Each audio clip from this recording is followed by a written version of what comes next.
Okay, guys, the recording started. Welcome to the class. Class number 3 out of 3 of this ADTS Advanced Day Trading Strategies class. Forget about Netflix for a split second because there were plenty of examples today of trades that we basically practiced, studied, analyzed yesterday. And I have a list. We will start with that and then continue with the presentation. I'm gonna have to go a little bit faster today because I still have plenty of material to cover. But it's very important that you understand that what you learned yesterday was applicable today, and in many successful trades. Many. I don't want to say a lot, but many. Let's start with top 20. Hold on a second. Netflix. Yeah. Let's start with some of the interesting moves that we had today. Let me bring in the top 20. And now you can see the top 20. And I will erase, of course, Netflix. Nobody cares about Netflix at this point. And let's take a look at some of the momentum stocks, and some of the momentum stocks that were on the watch list today, meaning the top 20, had been amazing movers. Okay, let's start with my number one miss, and anybody that took the class yesterday can blame only. I'm blaming only myself for not taking TXT, but look at this move. Okay. First of all, let's take a look at the daily. Is there any question that this TXT trade is a momentum play? Any question? Anybody wants to raise its hand and say no, it's not a momentum play? By our definition, meaning higher than average daily trading range and higher than average volume.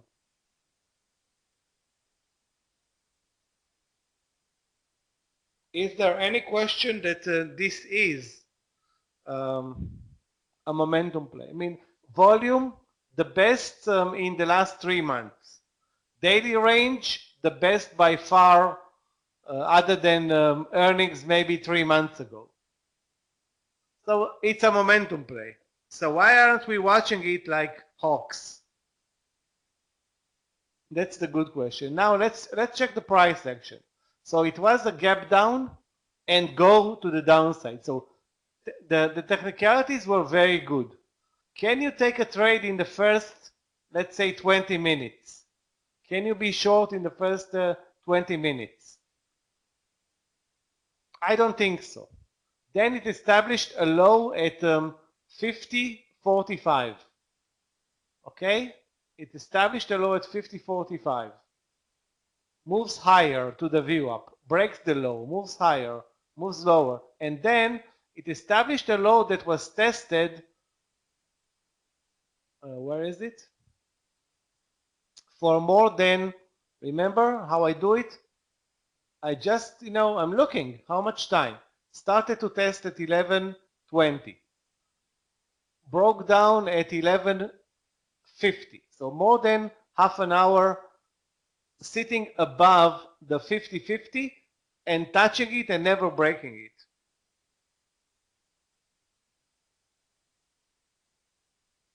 I don't know anything about the boom bar tactic, but we can talk about it later. I know about breakdowns, support, resistance, and technical patterns. This is definitely a breakdown. Almost, I will say under the lows of the day, but it wasn't a breakdown under the lows of the day, okay, because the lows were 50-30. It wasn't a reversal play. It wasn't a view-up play. It was just a breakdown of a very, very clear support and tested support level.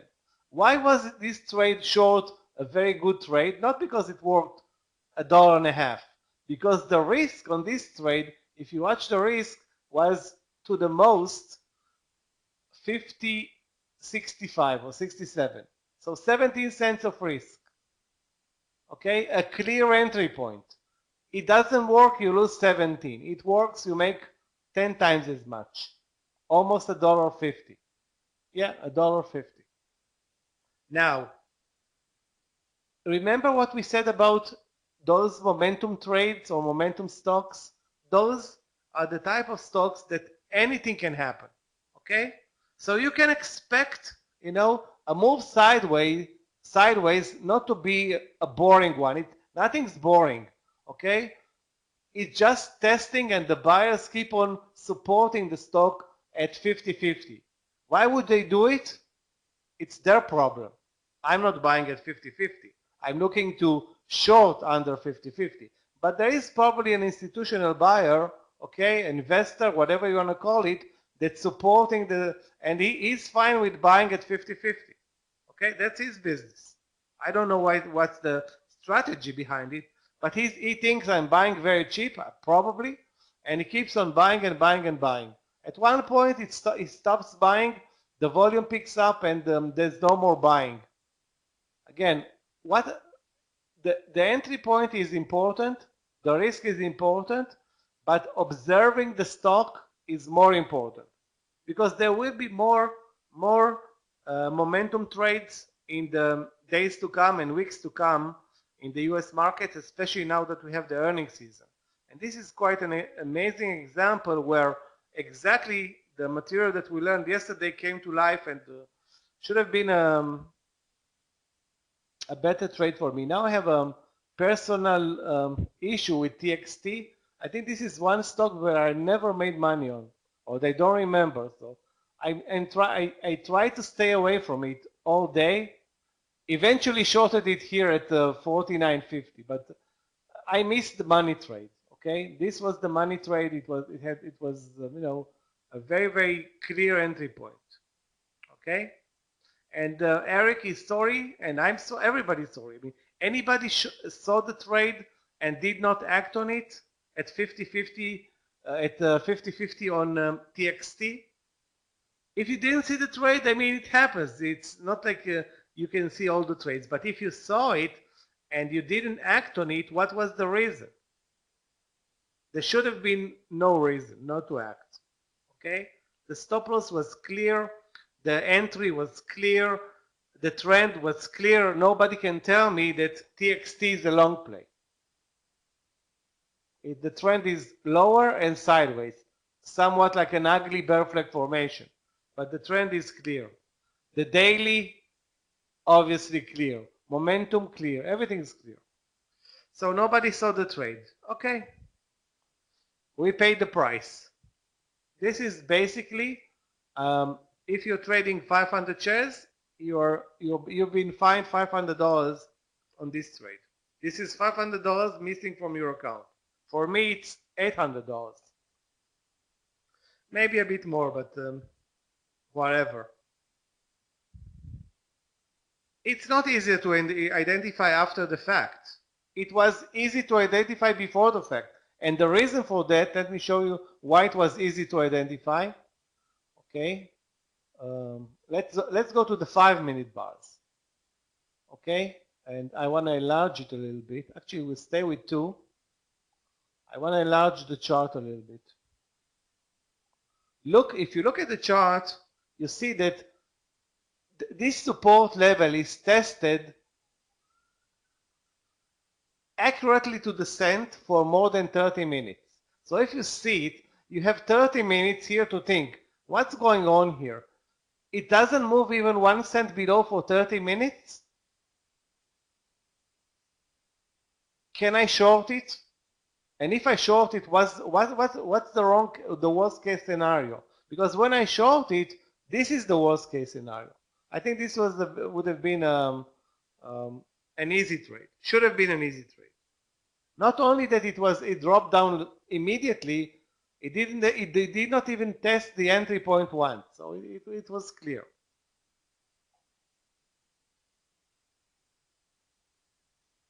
It was number 2. Wait, it was number 2 or number 3 on the top 20.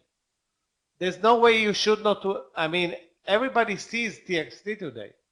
We just didn't see it in time. After the move lower, everybody was focusing on TXT, but TXT was basically number 1, 2, 3 all day on the top 20, and it was a momentum stock.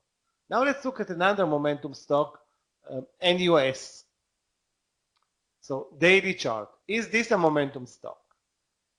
Volume-wise, guys, it's I mean, it stands tall like I don't know, 1,000% pickup in volume.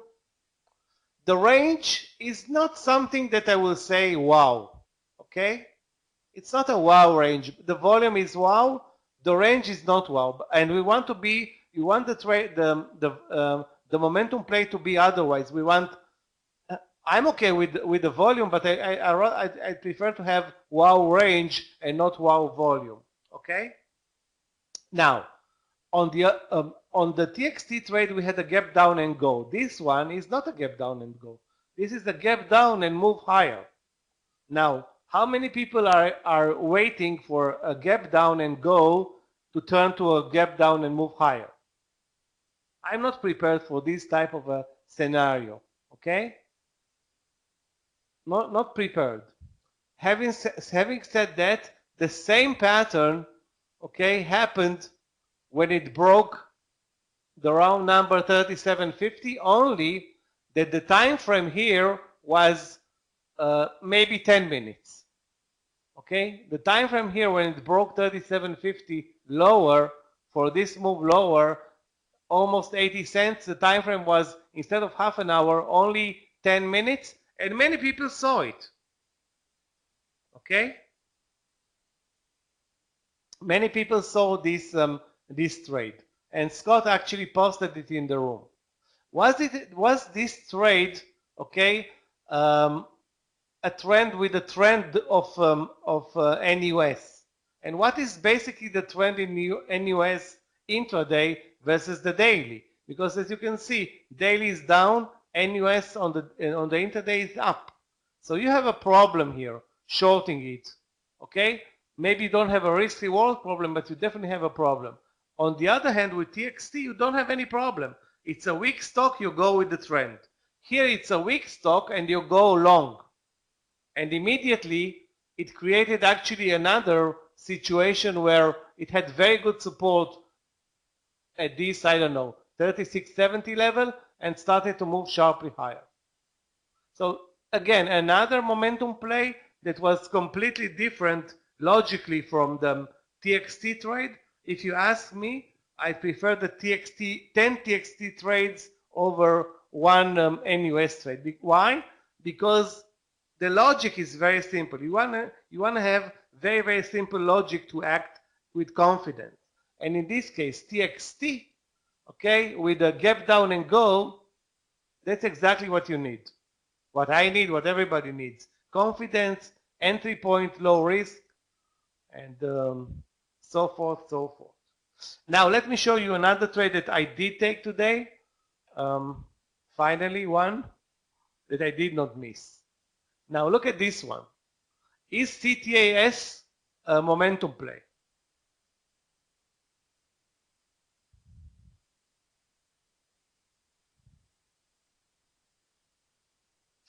Okay.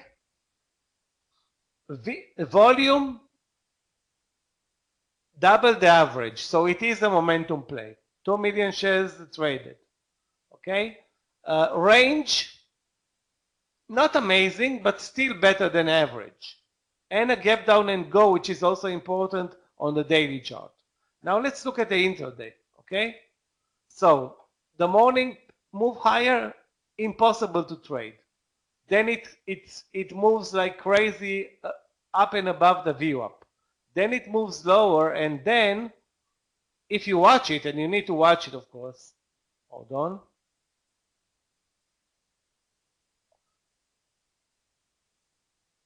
Then it creates this very, very nice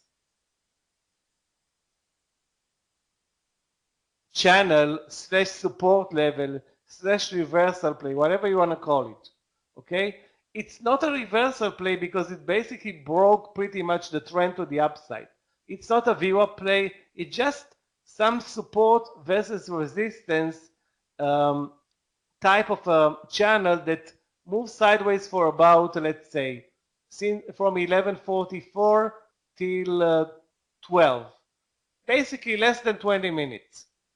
So less than 20 minutes you have time to observe this phenomenon and act. But the important thing about it is that in this case you have a clear support level and a clear entry point. So it's very, very tight. Those two, let's go to the 1 minute chart. You can see on the 1 minute chart that the range here is, which is like 40, 50 cents on this CTAS trade, is as, you know, as tight as it gets for a $200 or $300 stock. It's like 260. Doesn't happen very often where a $200 stock, or 300 in this case, trades such a narrow range and had also, you know, tight spreads. And the support level is clear. So whatever you enter, the stop loss is 256.75. Okay? Yeah, I did not post it on the sidebar. The reason for that was that I talked about it. So I said, okay, whoever's listening knows what I'm looking at and will understand the trade. I think it actually broke maybe 5 minutes after I talked about it. So there wasn't that much time to analyze here. If the trade moves sideways for 30 minutes, it's much better. Anyway, the positive thing about this trade is not that it worked, but the clarity of the trade, okay? And the clarity is, you know exactly what is your entry, you know what is your stop loss, and you know what is the target. The target is 260.70, the highs of the day. So you have a 50-cent stop loss, pretty much a $3 target, and if it works, fine. Indeed, it took some time to work, but guess what? It did not break the entry point ever. So the entry point was tested, as you can see on the chart. Breakout, retest at 1 p.m. and after 1 p.m. with or without the market, a $4 move. Again, coming out of the definition of momentum play. Because who basically watches, is anybody here in this room that's watching CTAS on a daily basis? Anybody? I don't think if I will take 10,000 traders, not even one is going to watch CTAS on a daily basis, not even one. And the reason for that is that it's not a tradable stock. It's very spready, low volume, a big $300 stock. Not very interesting on a daily basis. And look at the daily bars. I mean, it's an amazing swing play, but trading this, it's a nightmare. I think there wasn't even one good trading day on CTAS in months. Okay, maybe other than this. And again, it was a momentum day. Volume picked up. Volume picked up 100%. Still barely touched 2 million shares for the whole trading day. Another example. Let me see. Yeah, I have another one. That's the last one, and then we'll go back to the presentation. SGN. Okay, this is the crazy mover, and I've seen it and did not trade it. I will talk about it a bit later. Why I didn't trade it in a couple. Why I didn't trade it in a couple of seconds. First of all, volume, clearly a momentum play. Range, obviously better than average. So even this one is the momentum play. Okay. Now let's take a look at the price action. Another move. This is what, you know, I'm very unhappy when a stock does this very, very fast move in the morning. You're not, of course, not going to enter, and then it moves sideways, and then it breaks 74. Now, before breaking 74, let's move to the 5-minute chart. Okay, it tested 74 and failed, but the stop loss was basically $1 if you buy it over 74. So this is the case where the only tool that you have to trade this one, you don't have a reversal play pretty much, unless you see the 73 entry, and even then you have a $1 stop loss to the view up. So let's say you don't have enough time to analyze it, but you do have enough time to take the breakout here. Okay, so this is the breakout pattern. Okay, it only has the big stop loss, very big spreads on the stock. Eventually, it turned out to be a very big winner, but I would have said that no, it was a very risky trade, as opposed to the CTAS trade, very low risk, as opposed to TXT, very low risk, as opposed to NUS, also very low risk. Okay, they were not as big as, it wasn't trading a 5-cent spread. It was trading maybe 20, 15, 20 in that ballpark. But it wasn't only the spreads that I count, okay? It was the stop loss that I needed to buy the breakout. So it was a very risky trade. Eventually, of course, it was a winner. Sorry about that. I did not take this trade, and I could not, write it down in the room because what I saw is, risky, spready, the pattern not the best one. In this case, it worked. In this case, it worked. Okay, and we had also another momentum play, CS6, which basically worked amazingly in the morning. Afterwards, not much. So today, if I want to look at the top 20 today, I can easily find 5 to 10 momentum plays that were basically the right type of trades that we are looking at in this class, and some of them were amazing movers. Amazing. It's like you point the flashlight at them. It's not like they are amazing movers all day. Some of them in the morning, some of them at lunch, sometimes in the afternoon. But there is potential, very good potential. 72.50 long, you mean? No, here long or short? What do you mean 72.50? 72.50 short? No, there is no pattern. Or I don't see any pattern that's, complete. We are talking about complete patterns. And again, during the morning session, the first 20 minutes, it's hard to find complete patterns. Patterns need time to build up, to mold, It's not like you can find a complete pattern after 10 minutes or 15. It's highly unlikely that's going to happen. If it happens, it's probably around a round number or half round number. But it's not something that, you just start trading and after 10 minutes or 5 minutes you have a perfect pattern. Doesn't happen very often. I don't want to say it doesn't happen at all, but it happens from time to time. Okay, guys, let's go back to the presentation. Maybe we'll have a time later to discuss more trades. Okay, so let's talk today about basically this is the last slide from yesterday. And we're going to talk a little bit about multiple decisions, trading processes. What does it mean intraday versus daily, which is basically something that you saw already 5 minutes ago, risk reward and level 2 trades. Okay, so trades that are based on level 2.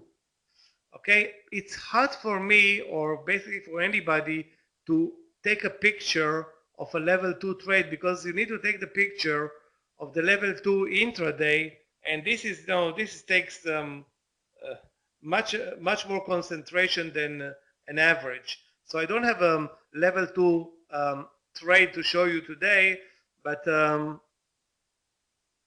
you know, I think at one point I will show it in the room. I will find that we're talking at some time at level 2 trades. But ignoring the level 2, there are plenty of other examples. Again, multiple decision trading processes. We mean intraday versus daily. What does it mean, intraday versus trends versus daily? It means that the daily is up, the intraday is down, or the other way around. Look at the example of NUS today. The daily sharply lower and the intraday is trading sharply higher. Do you like to trade such a pattern? As opposed to TXT, daily sharply lower, intraday also sharply lower. Makes more sense. Okay? Or, for example, CSX today.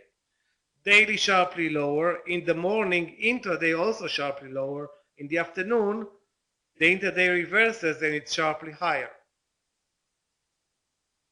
So those are contradicting processes.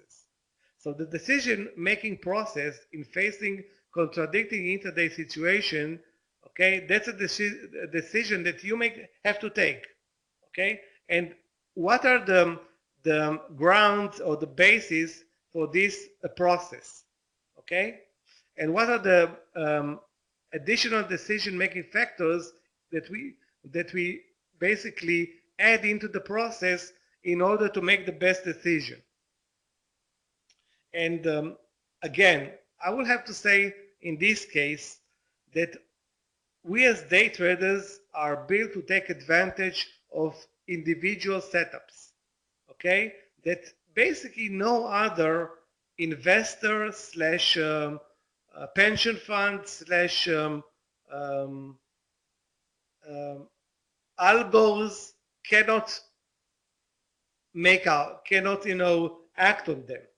Because investment banking and buying big positions doesn't mean that they want to buy breakouts.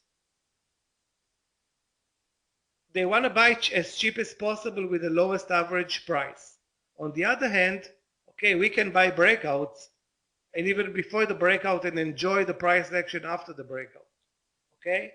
Or we can buy reversal plays where the volume is very, very low and nobody's buying. Or we can buy at support levels. Again, very, very low volume, nobody's buying. That's the definition of buying at support. Nobody's buying and moving the price higher, so the stock sits tight at the support level for a period of time enough for us to act on the trade.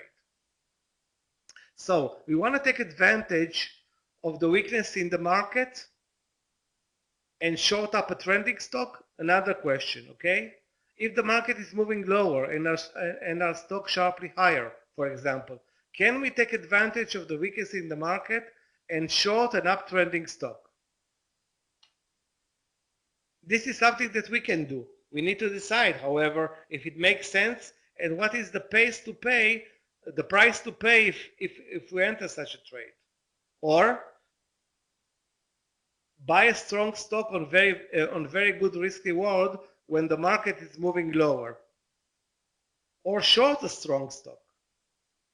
Do we want to short basically a stock that's very, very strong on the intraday chart and maybe on the daily chart? And many people in the room are shorted today at one point or another Shopify. Or maybe not many people. I remember one or two talking about shorting Shopify. Why? It went up so much, so they think, and they shorting Shopify, which was up 4%. And some of them probably made money, okay? So again, there are so many contradicting decisions that we can work with. And you want to call it a falling knife, you want to call it whatever you want to call it, extended, it must move down. I decided I see something that others don't see. Again, we want to take the time as traders and analyze everything. Okay, but you cannot be a type of trader that, on one hand, buys the breakout trade, and on the other hand, shorts the breakout trade. If you look at Scott, he's so consistent with his trading. He buys the breakout trades. His eye is like keen on finding that particular type of stock where buying the breakout succeeds, and is sometimes amazing movers. I mean, he's done it so many times. I remember a trade that he did, I don't know, 2 months ago on BYND, breakout on the high of the day. I don't know if it was 160 or 170. The stock moved $10 in 20 minutes and then came back all the way. But he still made the $10 to the upside. So if you are the type of a trader that you short the high of the day, you cannot be at the same time the type of a trader that buys the high of the day. I mean, you're not Houdini that knows exactly which stock is going to move higher and which one is going to move lower. You need to be consistent with your strategy. Okay, and this is what basically this slide leads to. Trying to be consistent with the strategy. I mean, if you are a breakout player, be a breakout player. If you are a reversal player, be very good at taking reversal plays. If you are good at both, even better. If you can see or understand buying the concept of buying at support, do it. Okay? The concept of buying at support, do it. Okay? If you can be a trader that enjoys trading around the VWAP and understands how the VWAP trades work, also do it. Try to concentrate, however, on one side of the equation and don't go contradicting your own decisions. Meaning one trade you short at the highs, one trade you buy at the highs, and the other way around. Okay, so we want to be very, very consistent. We want to try and be as much as clear as possible. You don't want to complicate things, and things are complicated enough in this business, and we don't need to complicate it furthermore. And we have also pattern decision making, level 2 decision making, and time. Time is also an essence. Can we afford spending time on short trades when the market is moving higher? Does it make sense, okay, to spend time looking for short trades when the market is moving higher? Is it a good decision, okay, to look for a short trade when the market is moving higher? That to me doesn't look like a good decision, okay? But I trust that anybody, including the most experienced traders, from time to time, not all the time, we look for or get stuck with a short play when the market is moving higher and there are so many trading opportunities to the upside, but you are stuck being a trader, you are stuck with that specific short play. Okay? So let's see some examples and logic. How do we work? Multiple decision trading processes, intraday versus daily, risk reward, and level 2. The market, if let's look at this example. The market is moving lower and our stock creates a round number long cup and handle formation on the daily chart and intraday chart. Keep in mind, on the round number cup and handle long formation on the daily and intraday. That's perfect. Level 2 data supports the breakout decision and the timing is 3 p.m. Should we take the trade or not, or take a lesser position? What about the risk reward? What do you think, guys? A complicated question, but what do you think? Anybody wants to make a comment? Keep in mind, the market is moving lower and our stock creates a round number long cup and handle formation, meaning the best formation daily and intraday. Level 2 data supports the breakout, but timing is 3:30 p.m. This is a tough one because timing is 3:30 p.m. Why would you buy a breakout at 3:30 p.m. from the get-go? No, I will say this. If the market is moving lower and timing is 3:30 p.m., I won't take the trade. That's my opinion, okay? Because if the setup is perfect and timing is 3:30 p.m., the chances of a good move are very, very slim. But in this case, we have the market moving lower. Again, we are not looking for a scalp, Alfred. We're looking for to trade, because I mean the scalp means that you have zero risk. Doesn't mean that, okay? Should we take or not take or take a lesser position? What about the risk reward? Now, so let's say I have an amazing risk reward. The timing is 3:30 and the market is moving sharply lower. Now, if the risk reward is amazing, I may take the trade. Again, it's complicated. Okay, you cannot quantify it. 60% this one, 30% this one, because there are so many variables. It's like a snowstorm. Wind is coming from all over. Okay, and you are basically sitting in your own single location, right? All I'm looking at here is to make a clear decision process. First of all, you have the market moving lower. Is this a positive or a long play? No. You have the 3:30 timing. Is this a positive for any trade? Obviously not. Breakout on the daily and intraday at 3:30 in the afternoon. If the timing was 10 in the morning, 12 a.m., 2, okay, but it's 3:30. I didn't say 3:45, okay? 3:30. There's enough time. But if the breakout did not occur until 3:30 on the daily chart, the chances of a good move are, I will say, very, very slim. Now comes the big, for me, okay, for me, the biggest question. What about the risk reward? Because this is always what I'm thinking when I'm entering a trade. What about the risk reward? If the risk reward is on my side, I will take any trade. Meaning, what is the risk reward? If the risk is 7 cents and the reward looks to be, I don't know, 50, I may risk a trade even at 3:30. I won't do it in the last 5 minutes, okay? So, to me, this parameter, risk reward, is maybe the most important one when deciding to enter the trade, okay?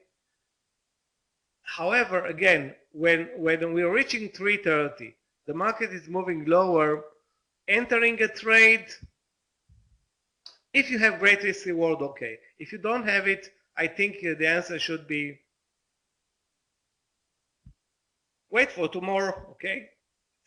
I mean, if you didn't make money on that specific stock until 3:30, the chances of a good move, again, with the market moving lower, are to me, I mean, definitely things are looking good, but in real life, a trade that goes out and makes a good move at 3:30 counter the market trend. I don't want to say that I remember even one, and I traded, I don't know, 10,000 trades. I don't remember even one. So it can happen though. Okay, so this is a type of multiple decision process where you involve so many factors. Daily, intraday versus intraday. You involve risk reward. You may involve the level 2. You may involve maybe other factors. Clear, guys? You need to be open and exercise caution, or basically exercise your trading experience on every trade, assuming you're picking only the best of the best. And the best of the best is already, as I know it, and you by now for sure know it, is momentum stocks. And again, this is under the umbrella of momentum stock. If it isn't a momentum stock, this discussion is not even happening. Okay? So we're looking not for just a stock. We're looking at a momentum stock that has a great day and still have so many contradicting parameters. Some of them are supporting the trade, others are not. Okay? Example number 2. Our stock is creating a daily high at 2:30 p.m. and the market topped and is moving slowly lower. Should we risk a long play on the stock? It is a very weak stock on the daily chart, but it's having a momentum day. What additional questions need to be added positively in order to take the trade? A bit complicated, but the daily high is at 2:30 p.m., so let's start with that. There's plenty of time for a good move. Okay? It's a momentum stock and it's moving higher. But the market is now moving lower after it topped out exactly at the same time. It is a very weak stock on the daily chart, but it's having a momentum day. What additional questions need to be answered positively? Daily range is good, okay? Now we need to see, do we have a clear pattern and a clear risk, meaning good risk reward or for that stock? Keep in mind that we're buying a breakout at 2:30 on a stock that's weak on the daily chart but strong on the intraday chart. So if the risk, again, and always the risk is very important. One of the most important, if not the most important, factor other than the SPY is risk. So in this case, I will say the market topped and is moving slowly lower. So it's not probably be a huge interference. But if you have good risk reward or relatively good risk, I can take, like I said, any trade. So that's the excuse for me to take any trade is good risk reward or very, very low risk. Yeah, it's possible. Any scenario or let is possible. Any scenario. The deal for you is how you deal with the worst case scenario. If the worst case scenario, you don't have a problem with it, meaning a relatively tight stop loss, or you take a lesser position, then you can deal with positive scenarios. The idea here is, the market is creating the positive scenarios. You have to take care of the negative scenarios, not becoming disaster scenarios. And on the other hand, you need not process early, or in Amir's language, let it grow when the stock is moving higher. Let it grow is very important. But this is not a psychology class right now, because let it grow is a lot of psychology. Right now we're dealing with the stuff that we can take care about, meaning in this case our stop loss, our entry, our patterns, our spreads, our timing, everything that's quantified. Psychology cannot be quantified, and I cannot quantify how long can you be in a trade or should be in a trade. There is no easy way to work around it. You just need to be very, very patient. If the trade works in your behalf or in your direction, and be very impatient when the trade works against you. That's pretty much the logic. Okay. Question, guys? Now let's see some examples, and I will go a bit faster, okay, because we still have plenty of material to cover. Look at this one, for example. STT, April 23rd. That's a financial stock. Gap down, a sharp move to the downside, and then a hammer reversal to the upside. How can you trade this stock? In the morning, it's clear. After a big gap down, the trend changes and changes again in the afternoon. So we have basically a gap down under the blue line. Hold on a second. I want everybody to see. So this is the first breakdown. Breakdown under the lows, a simple trade. That's the morning session. Look at the volumes here in yellow. a great pickup in volume. Okay, everybody sees that. So let's say we short under the lows, possible trade, risky trade, but we short under the lows and make some money on this short play.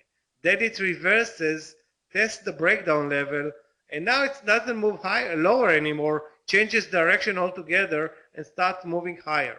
Now, when can you decide, or when do you see basically that the trend changes? Can you act on the trend, on this trend changing? Can you be long? Where should you be long? Why would you be long? You know, all those questions, very tough to answer on this example.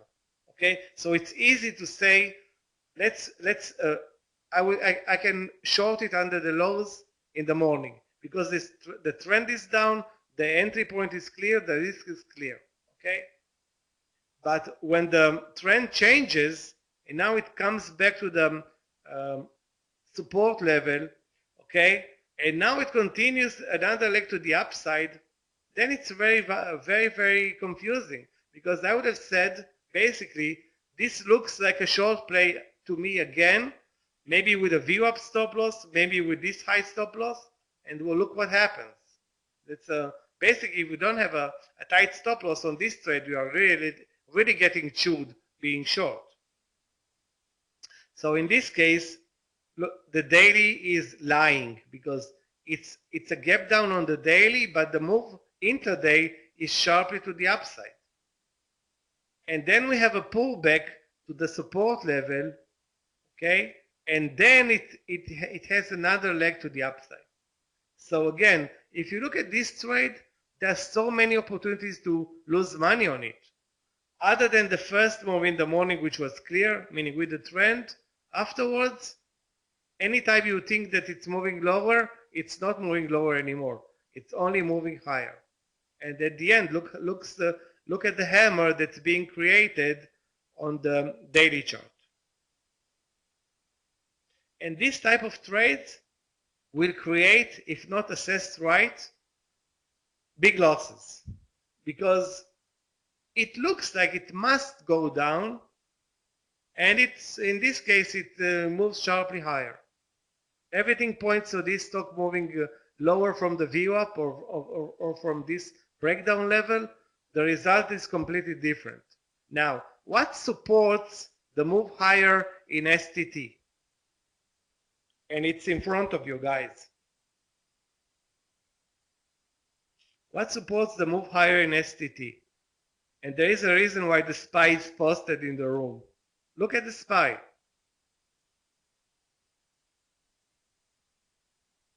How is the SPY affecting this STT trade?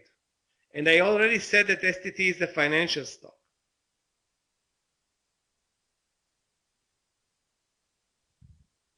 Basically, if you look at the SPY, what is the trend on the SPY on April 23rd? Only to the upside. So in this case, expecting STT to move lower isn't it crazy? In retrospect, do you expect STT, a financial stock, to move lower when the SPY is moving higher all day?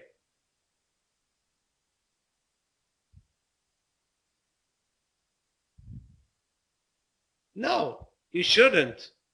If you're stuck to the concept of STT gap down and go, and it should continue lower, the SPY is thinking the other way around. I mean, if I'm looking at the chart, the only reason why STT is moving higher is the S&P 500. That's the only reason. Of course, I cannot prove it to you, but it makes sense to have your indicator, or one of the best indicators that's available in front of you all the time before making the decision to go short or long. Okay? Especially on a day where the trend on the SPY is so clear. Let's say the SPY is flat. Ignore it. Let's say the SPY is barely moving. Ignore it. This day, the SPY is only moving higher and sideways, but mainly higher. in the morning session. Clear, guys? Again, every decision making that you make is going to will have an effect on your account. You want to be very, very, let's put it this way, very, very professional, and you want to be consistent with your decision. Obviously, Patty, XLF, I didn't post the XLF, but on a day when the SPY is up, it makes sense that XLF, the most important sector in the SPY, is going to be also positive.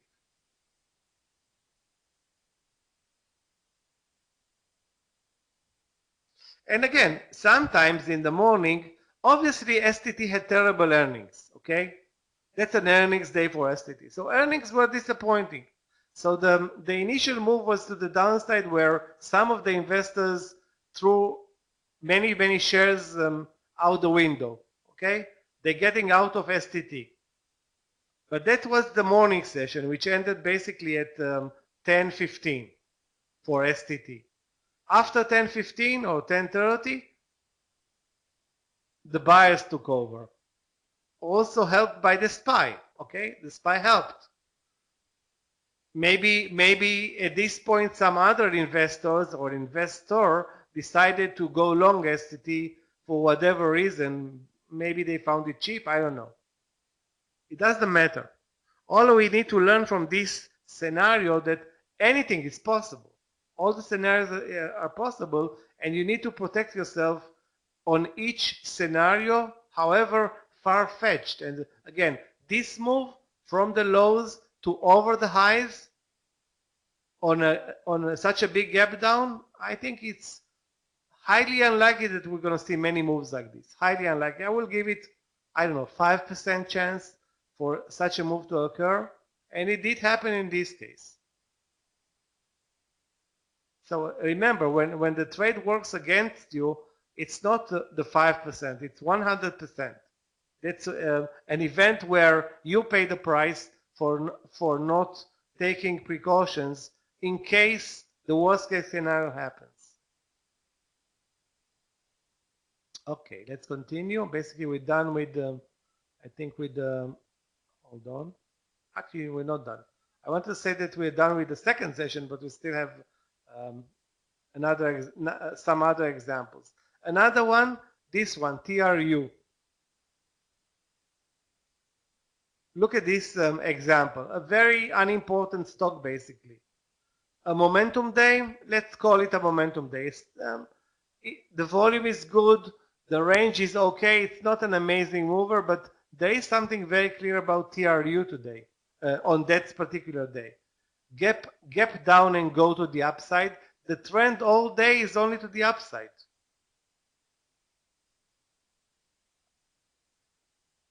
Maybe, I mean, STT has anything to do with the SPY, the financial stock. TRU, I don't know if what type of sector.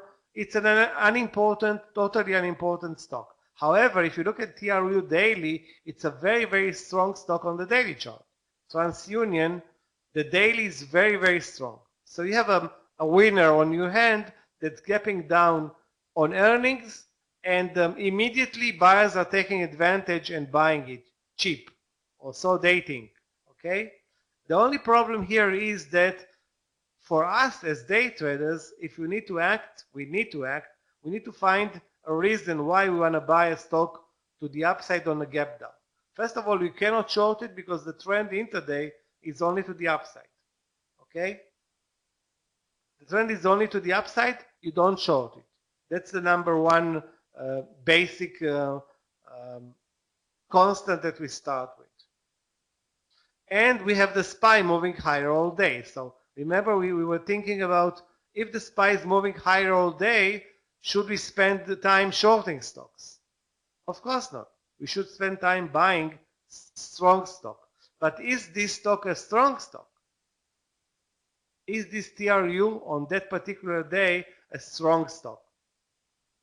Who thinks that TRU is a strong stock on April 23rd?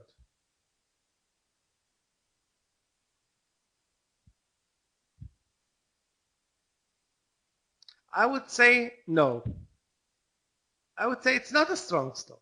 It gapped down, the trend is to the upside, but it's not a really strong stock. Strong means gap up and go. Weak means gap down and go.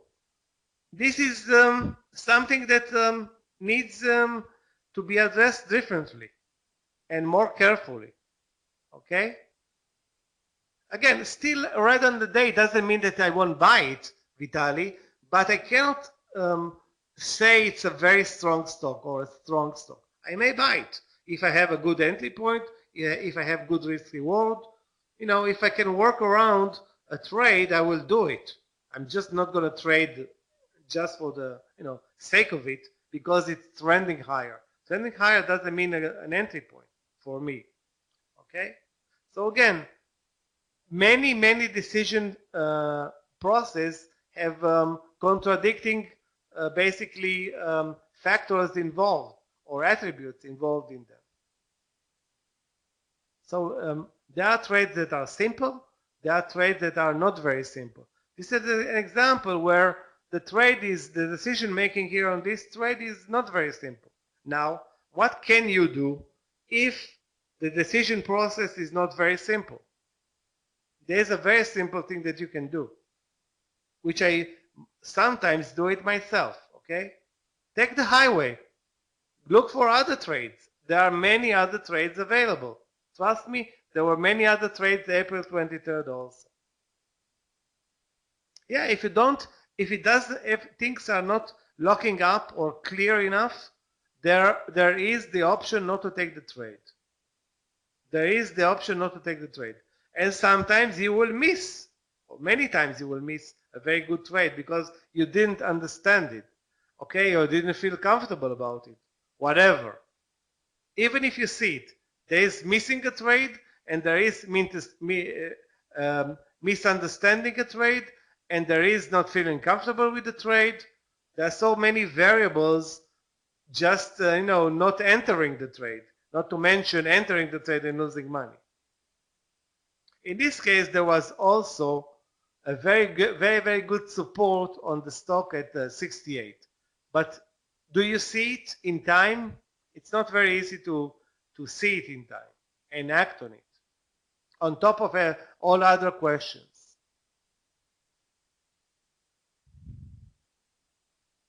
Okay, finally, something that makes more sense. Keep looking at the SPY, guys. Look at the SPY, April 33rd. Another example.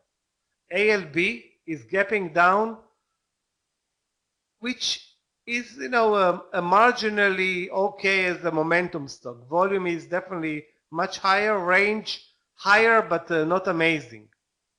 And the move happens, okay, in the morning. The move happens very fast in the morning. Now, what are the chances of us shorting ALB in the first 20 minutes? 0. Yeah, it was, not to mention that it wasn't a large gap down.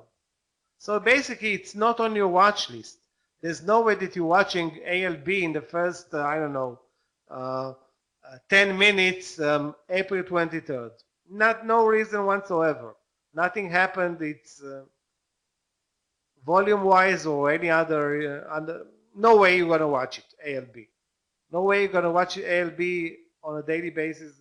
Maybe more than, I would say twice a year or 3 times a year. Okay? So in this case, look at the price action.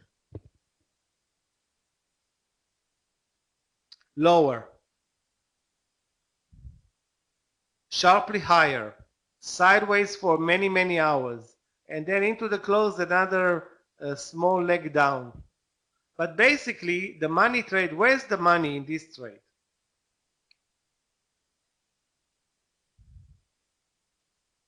Where is the money in this trade? If there is money to be made on ALB.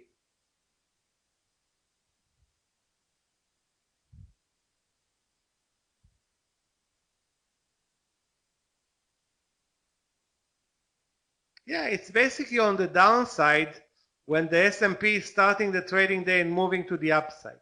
So again, you need to spend time locating a short stock when the market is moving higher the whole day. Then it's turning higher and moving higher with the market, which makes some sense. But then, should you enter a weak stock to the upside? So should you reverse trend with ALB? Because then maybe there are other amazing opportunities. Yeah, I'm not talking about R&R right now, Raimi. I'm just hinting that the process of buying ALB is faulty on a day like April 23rd. Because why would you stick with ALB, a weak stock? Go ahead and look for a strong stock when the market is moving up. Assuming you have a good entry. Assuming you have a good entry point. Assuming. I don't see something that tells me a great entry point to the upside. I just see the SPY all day to the upside. I see a weak stock, and if I missed, and I had all the chances to miss the move lower, I think this trade is far from being interesting to us as day traders, despite it being, I don't know, let's call it momentum stock on that given day. Again, you don't need to force anything, Vitali. Don't force, because there are alternatives. Maybe the alternatives are 10 times clearer, better, and less riskier. So you don't have to be, that's the benefit of trading the US markets. You don't have to be stuck to anything. Sometimes, being stuck to a trade will make you a lot of money. In this case, it's already complicated from the beginning.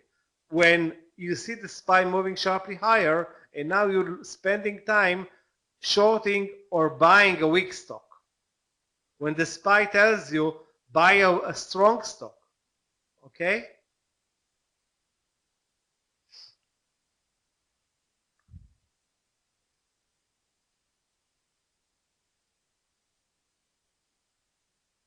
Now look at this one. A weak stock on the daily is moving higher with the SPY and creates a breakout level late in the trading day. Is this, let's start with a momentum stock. Is this a momentum stock? Look at the daily and look at the volume. And first of all, look at the range. This one stands out. The range is amazing. The best range in months for GS, for gas. Okay? So, it's a momentum stock. Now look at the price action, and again, it's coming from the lows of the year. So on the daily chart, it's very weak. However, on that particular day, it's very strong, and the SPY is to the upside.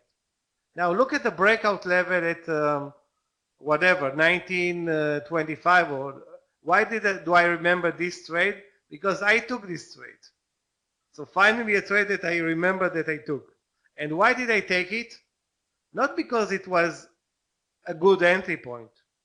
Because look at the risk reward on this trade, guys. You see the breakout level and the support? The risk reward on this trade is like 5 cents or 7 cents. There's absolutely no risk on this trade. So if it moves lower 3 cents or 5, you're out. Okay, and there were amazing entry points before the blue line entry. But I took this trade and it closed at the highs. Guess what? It gapped up the day after. I don't show it. If you look at the chart, you look at April 24, you'll see GS gapping up the day after. So it was an amazing trade that started with a 5-cent risk. And again, why? A momentum stock, very low risk. Trend is okay with the SPY and with the stock on that particular day, closes at the highs. Again, the entry point, terrible. I should have been entering the stock way down. Yeah, and again, I agree. You can size up if the risk is very, very low. But let's not complicate things, okay?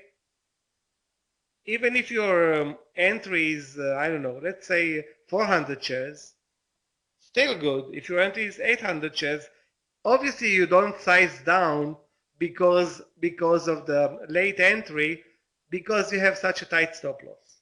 I don't want to say you have a size up, because again, it's a pretty much a late entry breakout after lunch. Doesn't happen very often that a breakout after lunch works so nicely. Okay, this is a crazy one. Actually, the most confusing trade that I can remember in months now. What happened here? Guys, look at the daily. Okay, April 22nd, a momentum play for KMB. It's moving up on a gap up and go. Doesn't close at the highs. The day after, you know what happened, guys, the day after? The stock was upgraded. And unbelievably, for whatever reason, I don't remember why, it started to move lower, and despite the upgrade, which was, should have been a positive trigger, and the SPY, look at the SPY. The SPY is moving up all day. This stock is moving down all day. I don't know what was the real reason for this move. Profit taking is not explaining such a big loser on a day where the SPY is moving up.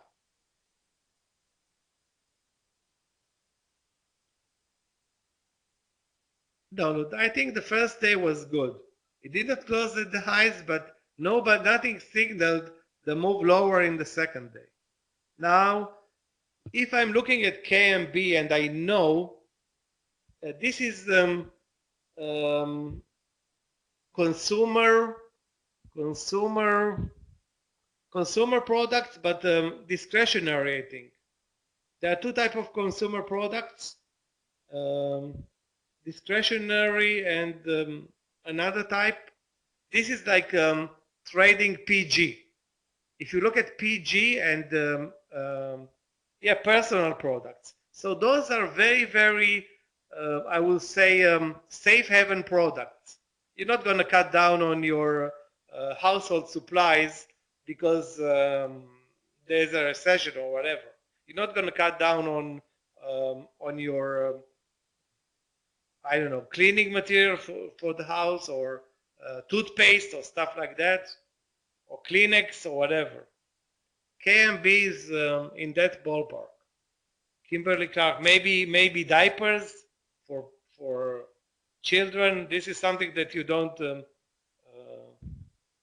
Maybe there was something. You cannot spend time now researching what happened in the market the same morning. You're a day trader. You're not making research for a KMB. All I'm pointing is that in this case, there was a huge potential to make a big mistake. Not only the upgrade, the gap up, the SPY, and the stock is moving so aggressively to the downside. In this case, however, a good trader, even if he makes a mistake and tries to move higher, the trend is so clearly to the upside that you have to be like really, really stubborn, which is it's not something that you can be as a day trader. Day traders cannot be stubborn and play counter, the market.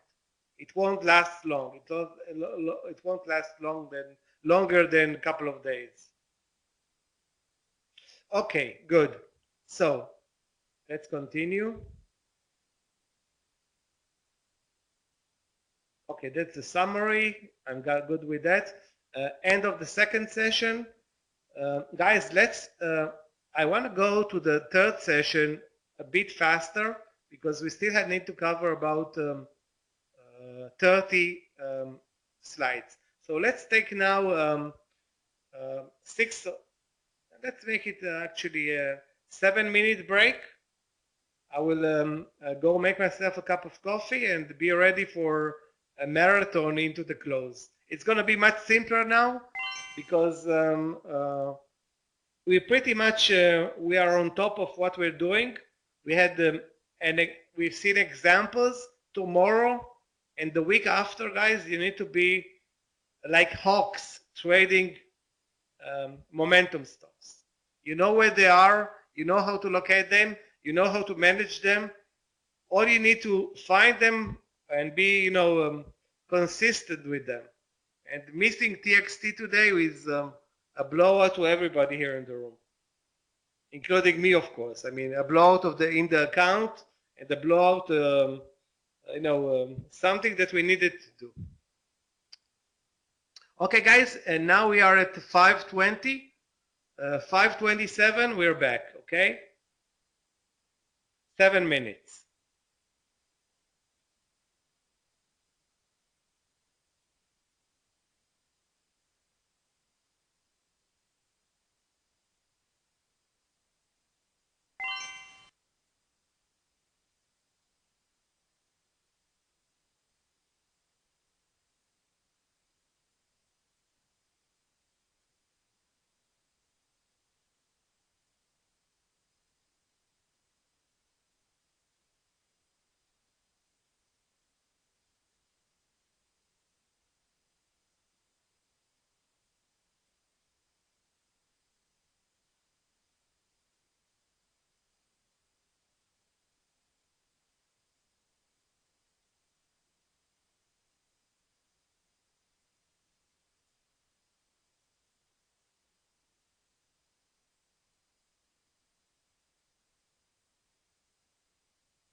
Okay, guys, let's talk a little bit now about sector-based trade decisions, twin stocks trade decisions. We had actually a couple of examples today. Trading earnings day, that's a good example for Netflix tomorrow. And Netflix is definitely going to be a momentum stock tomorrow. Trading an upgrade slash downgrade day, and then talk a little bit more about technical patterns versus risk reward based trade decisions. So we have a technical pattern, and there's a risk reward associated with it. How can we balance a perfect technical pattern versus what we want to mold as a good risk reward? And guys, again, there's going to be so many momentum stocks coming up in the next 6 weeks. There will be an abundance, and as it so happens, um, we've seen good examples today. Hopefully, they will repeat themselves tomorrow, and um, things will be clear. So don't give up on momentum stocks, even when you think, and I'm sure that some of you think that a move sideways of 30 minutes, you go away from the trade. Actually, a move sideways of 30 minutes when the stock is in a momentum day is what you're looking for, okay? As opposed to a move sideways when the stock is having just, a regular day. A move sideways on a regular day is nothing. You definitely go away from it. But a move sideways on a momentum stock, this is what will trigger a big move. Yes.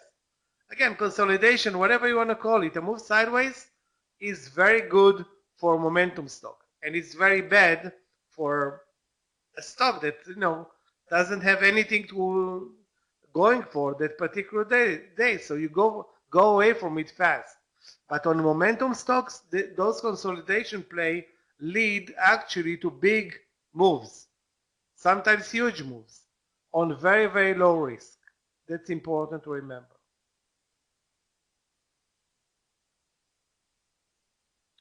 Hold on.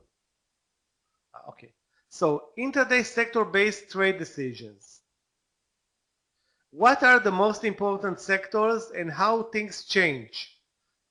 3 months ago, the cannabis, or 6 months ago, the cannabis sector, CGC, TLRY, CRON, and maybe some other stocks were on our watch list on a daily basis. CGC was at all-time highs, TLRY was a high flyer, CRON was a great trade for small cap players. Everything was lined up for the sector. And you look now, 3 months later, and nobody cares about the cannabis sector. So goes, there is rotation in the markets. So if technology sector was or is right now the most important sector in the market, who knows what can happen 2 days, 2 years from today, or maybe 2 cycles, maybe 6 months from today. I think 6 months is not reasonable, but I'm telling you that 10 years or 15 years from today, the technology sector is not going to be the most important sector. There will be other sectors. Maybe alternative foods, maybe healthcare. I don't know, but things, yeah, maybe artificial intelligence. I don't know. Things are moving around. I mean, 20 years ago, it was AT&T and GM, the best companies, and 10 years ago or whatever it was, at one point, ExxonMobil, the biggest energy company in the world, and it had for years the biggest market value. And now, is there anybody that even looks on a daily basis at ExxonMobil, at GM, at AT&T? Is anybody spending time looking at AT&T or GM or ExxonMobil? I would dare say that none of the people in this room. Zero. But 20 years ago, GM was maybe the biggest company in the world, or maybe 25 years ago. So, so the fame fades. So, leadership in the U.S. equity markets, tech versus financials, versus industrials, versus cannabis stocks, maybe other sectors. Same sector copy trading. We're going to talk about that. We had a very good example today with the railway companies. If you know that CSX, UNP, and what's the third one? I forgot the symbol. Um, hold on. NSC. So we have NSC, CSX, and UNP, and maybe there's another one. KSU also. Okay? You know that they're from the same sector, and you miss on one trade, maybe you can get revenge and enter another stock from the same sector that's doing or mimicking the same trade. Okay, so CSX was the trigger for the movement lower in the railway sector today, / transportation, okay? But there is transportation, then there are railways, because yesterday, if you can remember, guys, transportation sector, meaning trucking, was amazing. We had JBHT trucking and R Rider, which is also tracking up substantially. Not so today for the sector. And you don't have a, an ETF for railways, meaning for 5 or 6 stocks. So we have safe sector copy trading. We have sector leadership and trend followers. I will dare say that CGC is definitely a leadership stock, and Apple is of course a leadership stock, and Netflix is a leadership stock, and maybe there are many others. And ExxonMobil and CVX are leadership for energy. So, and recognizing sector strength or weakness can make a difference for us. So if we can recognize that the sector is weak, okay, maybe we can trade stocks from that particular sector, okay? So if the semiconductors is weak one day, and you recognize it because you have a watch list of leading sectors, okay, then you go ahead and try to short a stock that's, as far as you know, and there are many stocks in the semiconductors, one that you're familiar, have confidence, like to trade. Under the umbrella, guys, everything here is under the umbrella of momentum stocks. If a trade is not a momentum stock, and you cannot find any momentum stocks, okay, so you go with whatever you have. But if you can find momentum stocks, that's the best at any point. And again, CSX today, by far a momentum stock. The stock, let's go back just to see the chart on CSX. The daily unbeatable. This is a momentum stock. And I'm not talking about entry points intraday, but look at the volume, look at the range, by far a momentum stock. Okay, that's CSX. Now, is UNP a momentum stock? Even UNP, although it did not report any earnings today, look at the range and the volume. Why? Because it's the same sector copycatting, in this case, CSX. Hot sectors versus others. This applies lately to the hottest sector that was until 6 months ago, the cannabis sector. Cannabis stocks were an epidemic, like Bitcoin stocks were, I don't know, a year and a half ago. And now the epidemic is only in BYND, but as soon as they're going to IPO more alternative foods companies, and I guess there are some companies in the pipeline, like Amazing Foods or whatever, Incredible Foods, stuff like that. I don't know, again, who's in the pipeline or not, but Trust me, after the success of BYND, the pipeline is full with alternative foods trying to get money from the public, and they will raise easily after this amazing success of BYND. Okay, let's see examples. Guys, all you need to do is find interesting sectors that have interesting stocks. For example, semiconductors. Okay, semiconductors, you have NVIDIA, you have AMD, you have MU, you have Qualcomm, and many other amazing trading stocks. SMH, put it on your watch list. And remember, of course, what are the stocks that are taking part or components of that particular sector.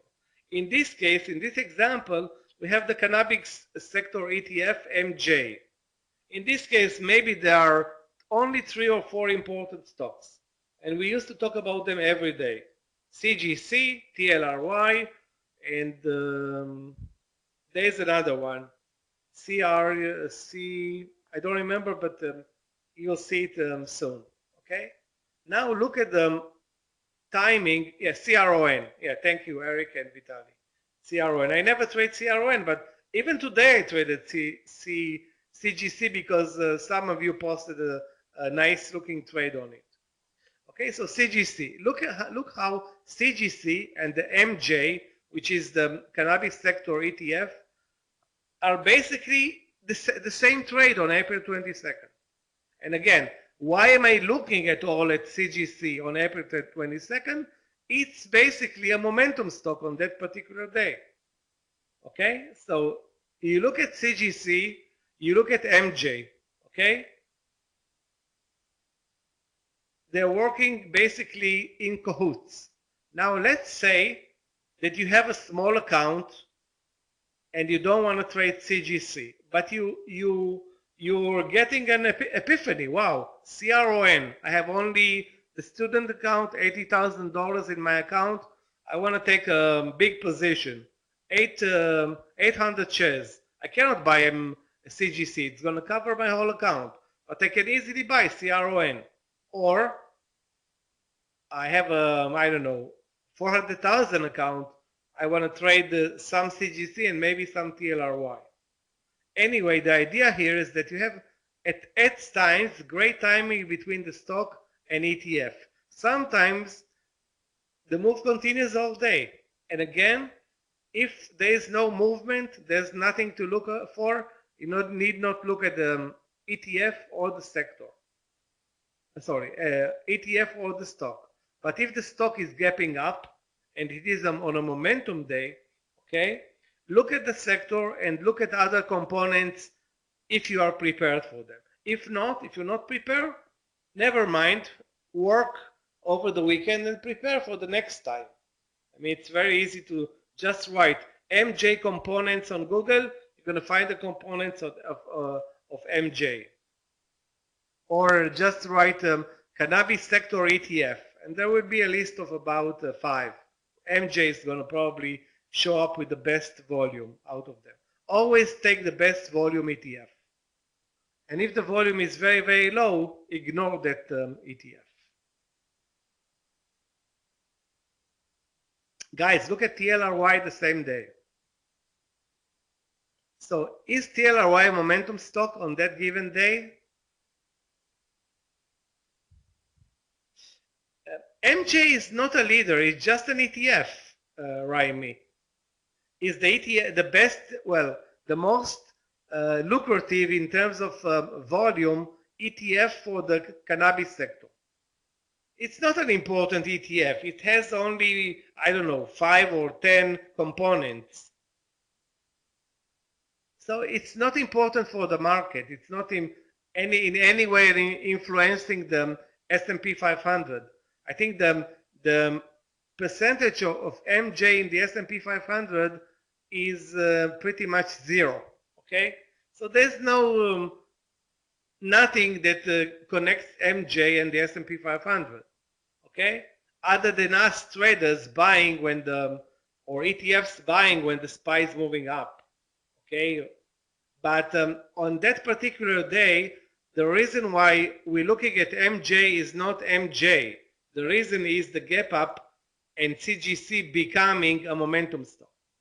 So again, keep in mind here in this class, momentum stocks are the trigger for everything. We start with momentum stocks and then we evolve into what can happen if we don't have we cannot find a trade in a momentum stock, but on the same sector there are other stocks. So TLRY is definitely not a momentum stock on that particular day. Look at the daily on TLRY. The daily on TLRY shows a disaster. And it's not a momentum day. But if you look at the TLRY price action, it's amazing. It's, sorry, an amazing trading day for TLRY. It's shameful not to take advantage of such a clear trend in a stock that moves up, I don't know, $3, maybe more. And all you need in order to get into TLRY is to make the connection, okay, between TLRY, MJ, and CGC, which is not very hard, okay, because you don't have like 50 shares, 50 stocks in the sector. You have basically 4 or 3 that you can trade, and all the others are not tradable or have very low volume and such.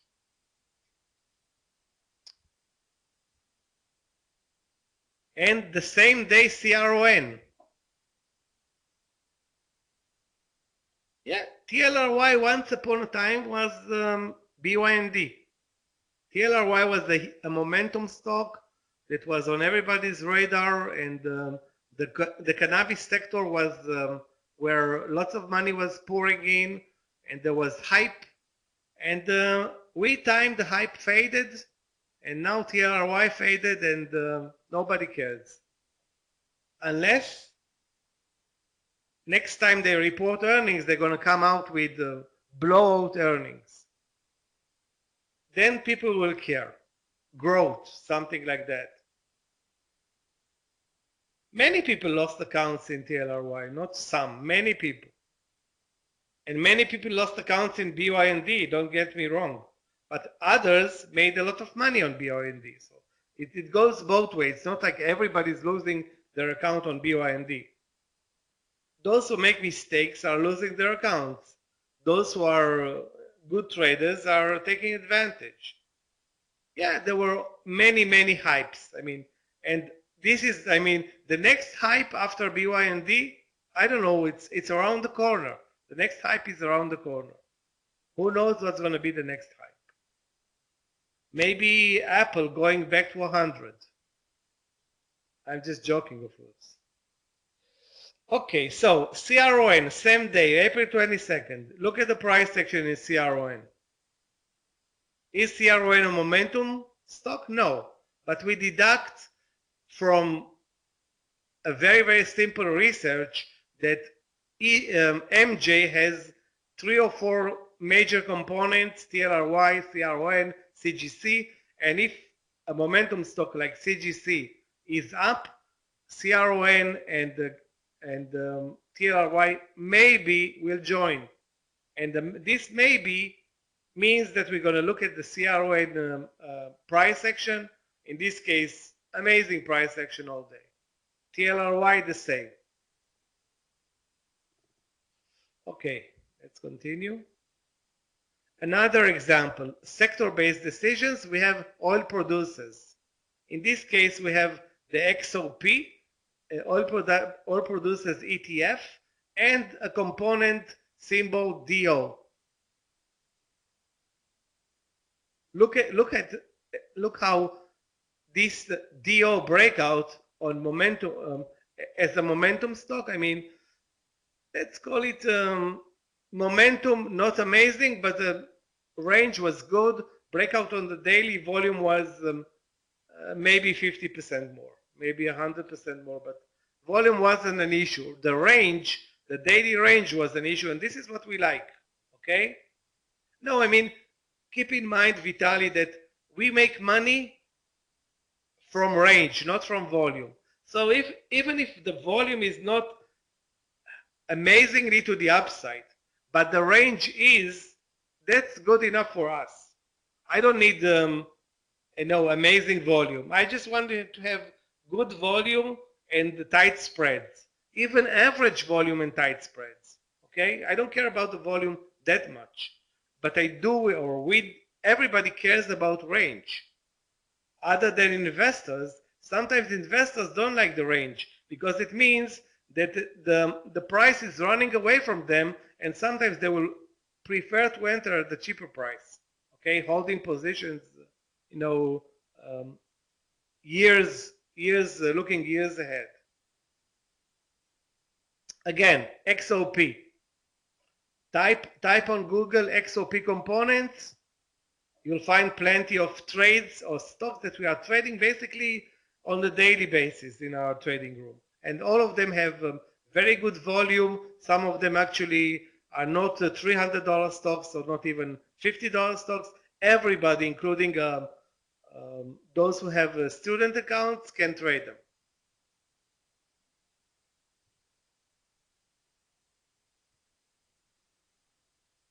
XOP and CRZO. I mean, CRZO is a component of XOP that's basically every other day in the room. It's a very volatile stock. And again, momentum, yes. Entry, yes. $13 stock means everybody can trade it. Even those who have student accounts or intro accounts can trade 500 shares of XOP. Okay? And again, everything is now based from the flashlight that's flashing at the momentum stocks. And now you're looking at momentum stocks and you think, okay, this momentum stock belongs to a sector. The sector has 5 or 6 major components. I have them written down. I'm going to look at those components for trades. That's as simple as it gets. Okay. Again, how do you decide on which stock to enter? Basically, the pattern, all the basics that you learned so far apply. Breakout, reversal, VWAP, support, resistance, everything, trend. I mean, XOP on that particular day, golden. Anybody that did not take XOP, did not trade XOP on that particular April 22nd, huge mistake. It was the printing money machine, a money printing machine from the get-go. Did you think that I traded it? I did not. I don't remember what I traded yesterday, and of course I don't remember what I traded April 22nd. It wasn't XOP. Sorry, CRZO. So WLL, same sector. I'm not gonna, spend more time on it. Let's now look at another very important sector, XRT, and look at some major components. Now tell me that URBN and XRT are not a mirror on April 22nd. And URBN is a disaster on the daily chart. So again, here everything clicks. Retail sector is terrible. URBN is terrible on both daily and intraday. It's a momentum stock on a that given day. Yeah, I will say it is a momentum stock. Very big range day. And it's mimicking XRT to perfection. Everybody here agrees that XRT and URBN are the same on April 22nd?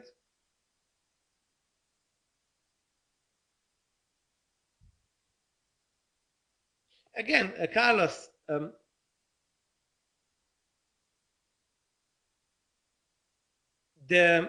you cannot ask for everything to click like 100%. So again, if you have alternatives and you have another stock that looks like I don't know, TXT, trade TXT instead of URBN or CSX or whatever. But again, this is another way of looking at momentum stocks and trying to get sorry, trying to get into more trade ideas, even if you miss. Okay, so for example, let's say that Textron, TXT, I missed the trade on Textron, and I know that there are other 3 or 4, I don't know, airplane manufacturers or engine manufacturers that I know of, or there is such ETF called airplane manufacturing or stuff like that. Maybe I would have been looking after missing on TXT at some other stocks in the sector. I don't know. I mean, TXT is pretty much a loner as much as I know, but there's a clear definition. Retail sector, URBN. Now let's see more examples. JWN, same sector, same day, same everything. I mean, it's all happening April 22nd, guys. It's not like JWN happened April 29th, and this is basically in the same day. So it's not something that happens at random. It's something that happens because there's amazing connectivity between ETFs and their components, which is a very good thing for us. Very good thing if we can recognize, and we can, okay? We can, because we are day traders, we are professionals, we need to recognize. Look at JWN price action. Tell me that there aren't like 5 or 6 entry points that we talked about, VWAP, reversal, breakdowns, support, whatever, on this JWN trade. Just and again, you have the benchmark XRT. You have the daily that's terribly weak. And again, here you have another wave of decision making based only of you knowing that a particular stock belongs to a particular ETF, and you look for alternatives in that particular sector / ETF. That's it. Very, very simple deduction. And then you go and try to apply what you learned, or basically do every day, on stocks that are probably going to be very, very good movers. Very, very good movers. Nothing is guaranteed, of course, but you apply your professionalism as a day trader. And there is nothing like this trade on JWN, straight down, a pullback, a VWAP trade, another breakdown, another breakdown, another breakdown. I mean, it's like relentless. Plenty of trading opportunities, JWN April 22nd, just by looking at the momentum stock, which was hold on, what was the symbol? URBN. So URBN is leading you to JWN, which is leading you to HBB, which is leading you to SKX, and so forth and so forth. I mean, SKX, look at the trend. And this is actually, guys, now that I'm remembering, the day after the gap up, the gap down and go that we discussed actually a couple of minutes ago.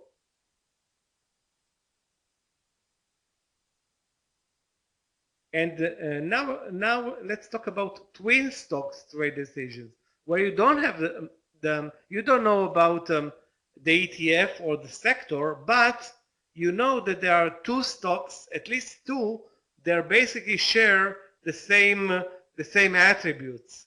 For example, this one, you have a Dropbox and Box. How close they can get to their business and their name, how close they can get to their business and their name, it's basically the same. Look at the daily, okay, chart, and look at the intraday chart.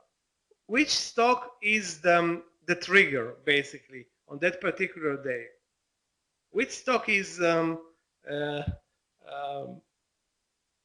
the most important, well, the one to follow as a momentum stock.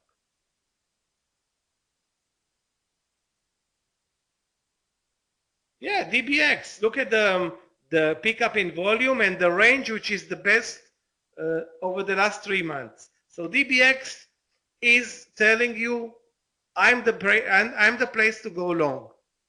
Okay, and if you know that box and DBX are basically the same sector or mirror trades, you can also look for a trade in BOX if you missed the initial move in the DBX, or you think you missed.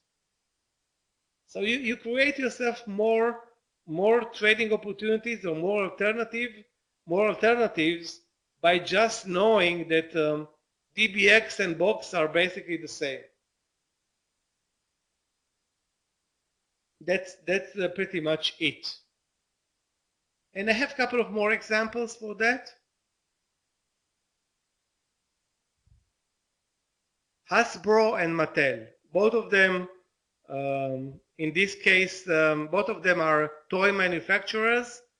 Again, not the same business 100%, but look at the price action.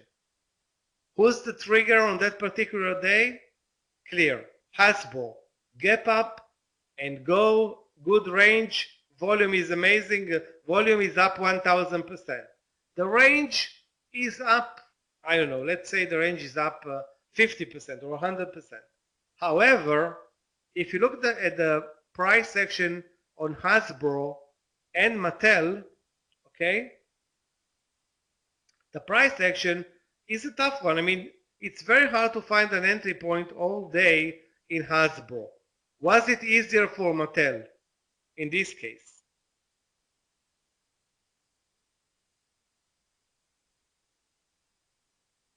I would say no, okay? I would say it's tough to read both charts. The Hasbro chart is a disaster. Gap up, moving lower, moving higher. It's a, I will dare say that making money on Hasbro on that particular day, I think it was pure luck, if at all. I did not trade it that particular day. Neither did I trade Mattel. But right now, it's not important because the same stocks will be on our watch list when Hasbro reports, I think a week from today. So a week from today, Hasbro reports, I will be looking at Hasbro and Mattel. That things did not work out 3 months ago, it doesn't mean that this earnings season will not be different. And again, all I need to remember, toy manufacturing, Hasbro equal Mattel. I may direct a trade from one to the other. Now let's talk a little bit, guys. Any questions about the concept here of earnings and sorry, about ETFs sector and components and twin stocks? I mean, today we had also a good example with railway stocks, CS6, UNP, and NSC. In this case, it wasn't twins, it was triplets. Okay? So before I continue with the trading earnings day, question, guys? Okay, good. So, trading earnings day. First of all, earnings day is the best, or I would recall a trading earnings day the best setup for momentum. If there is a basic, I will say, reason for a stock to become a momentum stock, earnings will cover pretty much 85% of the spectrum. That's a good question, guys. Actually, let me answer this question. Let's go back. Let's go to the chart and look. You said Netflix, NFLX. Let's look at the daily chart. Okay. Okay, let me bring in Netflix and FLX. Let's look at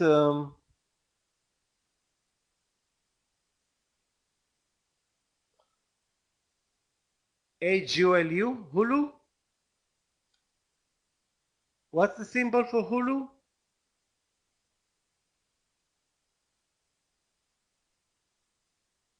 Obviously, Netflix and Roku are not twin stocks, because they are definitely. If I will say that they are competitors, I think I'm more right, because the not that I fully understand how Roku is making its money, but I think Roku is a big competitor for Netflix. I think that um, when you hook up to Roku, the chances of you hooking up with Netflix diminish, or the other way around. Okay, and the chart says Roku is up, Netflix is not even in that vicinity. So there's nothing between Roku and Netflix at this point. Okay, Raimi? And now let's look at Hulu. I don't know the symbol, the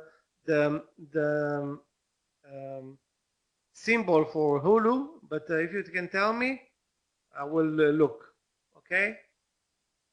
I would say, if at all, if there are some similarities, I would say that maybe in the future, Disney and Netflix, although again, Disney has so much outside of streaming business income. So I think in this particular sector, or streaming, okay, streaming, um, Roku does streaming and Netflix does streaming. However, both do it differently, or completely differently, and I think there were more competitors than twin stocks. That's what I feel. I think, for example, railways are not competitors. They look more like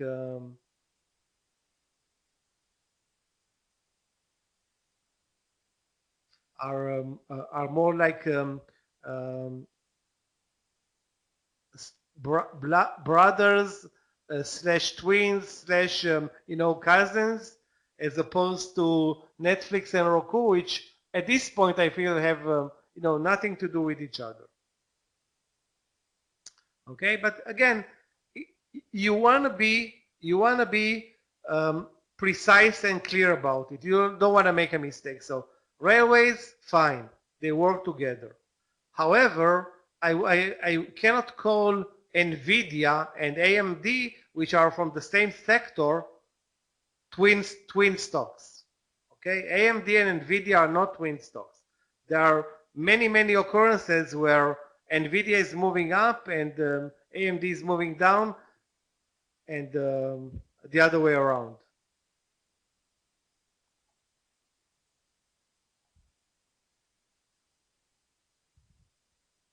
So trading earnings day, with the basic concept behind it, that we need to look at any earnings day or any stock that's trading earnings, and we're looking at momentum stocks. So if a stock gaps up on earnings 1% or gaps down 1%, and the volume is not picking up and the range is not picking up, I don't care. Okay, so earnings are meaningless to me if I don't see what I want to see, meaning a huge pickup in range, and a pickup in volume also is good. But first of all, and most important, the pickup in range. So we have examples. A stock can gap down 6%, and we can profit from going short if the trend is lower, and going long if the trend is higher. And we've seen many examples. So a stock can gap down and continue lower, like CSX slash TXT today. That's perfect, or textbook. Or it can gap down 6% or 8 or whatever and move higher, like the NUS example. This is a type of opportunity that's only open to day traders. If you are an investor in that particular stock, you cannot change direction every half hour or hour with the position. That's only us, day traders, that can take advantage of such big intraday swings. All others, investors, passive investors, active investors, whatever you want to call them, they are on the one side trying to get in, trying to get out.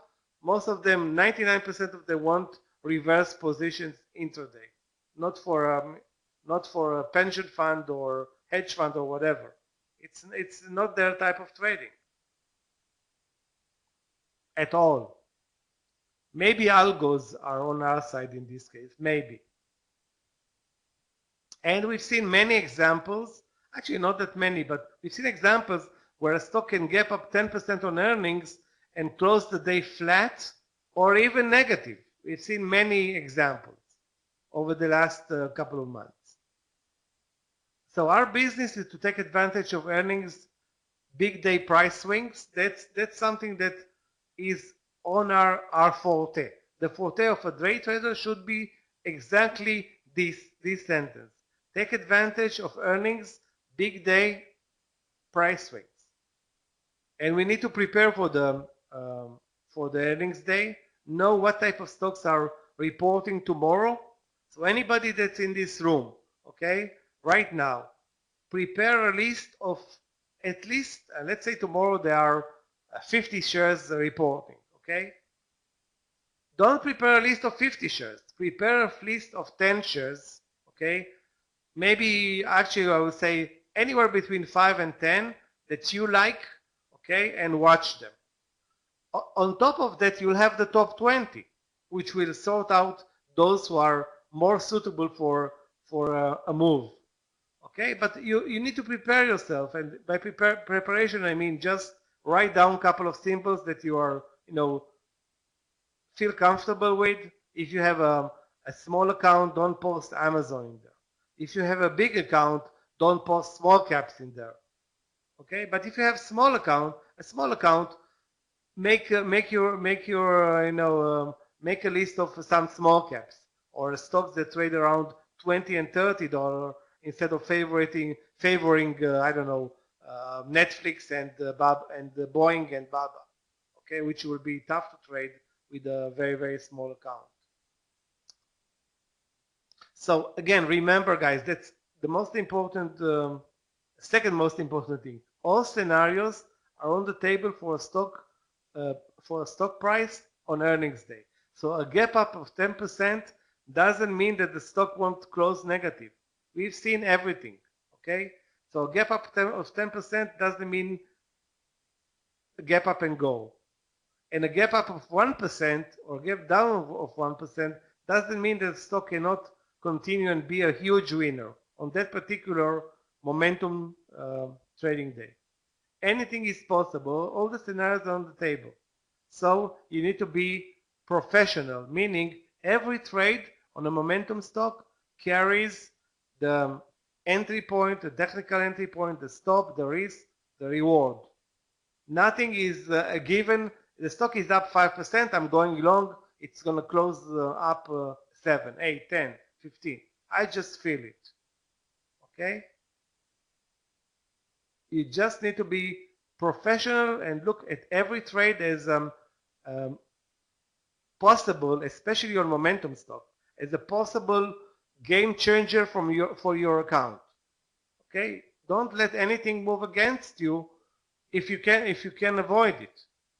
And you definitely can avoid it trading momentum stocks because you have amazing volume, amazing liquidity. Nothing's should run away from you. I mean, unless there is like a disaster move on news, which actually I would say it never happens. I mean, the chances of it happening are pretty much zero. Can happen, chances are very slim.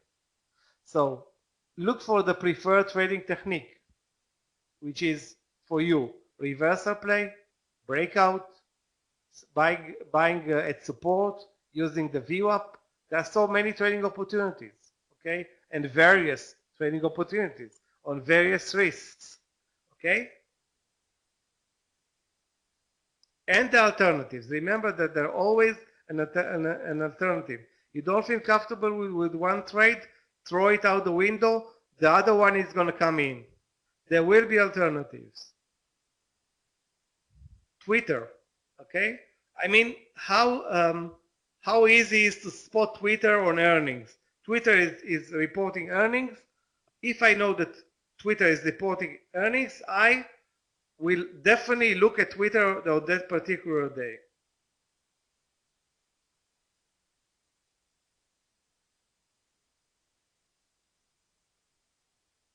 Guys, a reminder, anybody that missed any class, just email Gabe or Clifton, and he's going to send you the recording. So Will, if you missed any of these classes, Gabe is here for you, and you will get the recordings as soon as tomorrow morning. So Twitter, a member of the social media, $40 stock or whatever. Everybody is watching Twitter. Our president or your president is watching Twitter. He likes Twitter. And shame on us not trading with Twitter on April 23rd. Or actually, I know that Amir traded it on that particular day, or maybe Mayor and Scott, but it was traded in our trading room. Anyway, you prepare, you know that Twitter is on the list, you get ready. Can you take a trade? Do you like the strategy of a breakout? You can definitely trade Twitter 2 breakout plays. After that, not so much. Maybe a VWAP reversal late in the day, okay? But basically the move happened in the morning, so 2 breakout plays, one at 38, the other at 39. After that, not much, okay?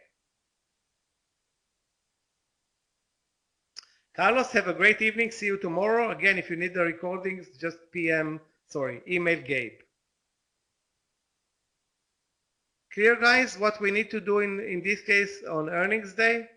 We don't know exactly if it's going to be a momentum stock from the first 5 minutes. Momentum builds, with time. But if we see, if we see a pickup in volume, and trust me, in this case, if you look at the volume in the first minutes on Twitter, and you look at the volume the day before in Twitter, you'll see a huge pickup in volume. So there are earnings. You know why the stock is gapping up. It's not gapping up because of, the weather or anything. It's gapping up because of amazing earnings. Okay, the media is all over it. So, and you see the volume picking up. Now, are you okay with the technical entries? And with the risk reward, you can trade it. But the idea here is to get prepared and trade earnings day. And if you're lucky to be on earnings on a stock that is a gap up and go, and obviously on a momentum day, and the volume is up 1,000%, and the range maybe 900%. That's a bingo trade. And this is a stock that it's not hiding everywhere. It's like traded probably 100 million shares that given day. Clear how important it is in this case to prepare, make a list of your prepared stocks, and if the list is Twitter, Facebook, and Nvidia versus BBG, AYB, and another small cap, throw those unimportant stocks to the side and focus on the stocks that you need to focus, because you are human after all. You cannot be focusing on more than, I will say, 5 to 10 stocks. And if those 5 are Netflix, Nvidia, and Twitter, those are the stocks versus some other small caps or whatever. Okay, so you know already where the money is when you trade. The money is in the big movers, the social media or whatever that have amazing volume and institutions are trading it. That's it. That's where the money is on earnings.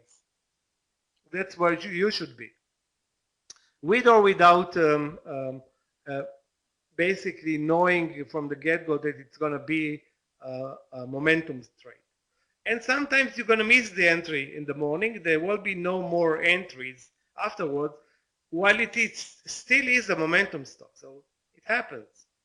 I will say that 50% of momentum stocks are gone in the morning, and not much left afterwards.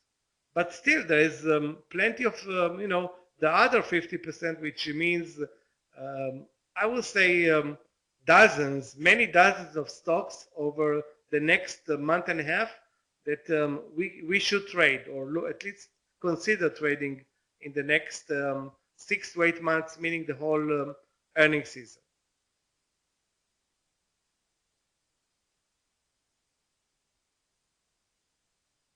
STT, we've seen this example, guys. Remember the example where the breakdown at the lows comes early, then we have a V-shaped reversal, then a VWAP supported move higher, then a low risk VWAP supported reversal. So again, earnings, crazy, everything can happen.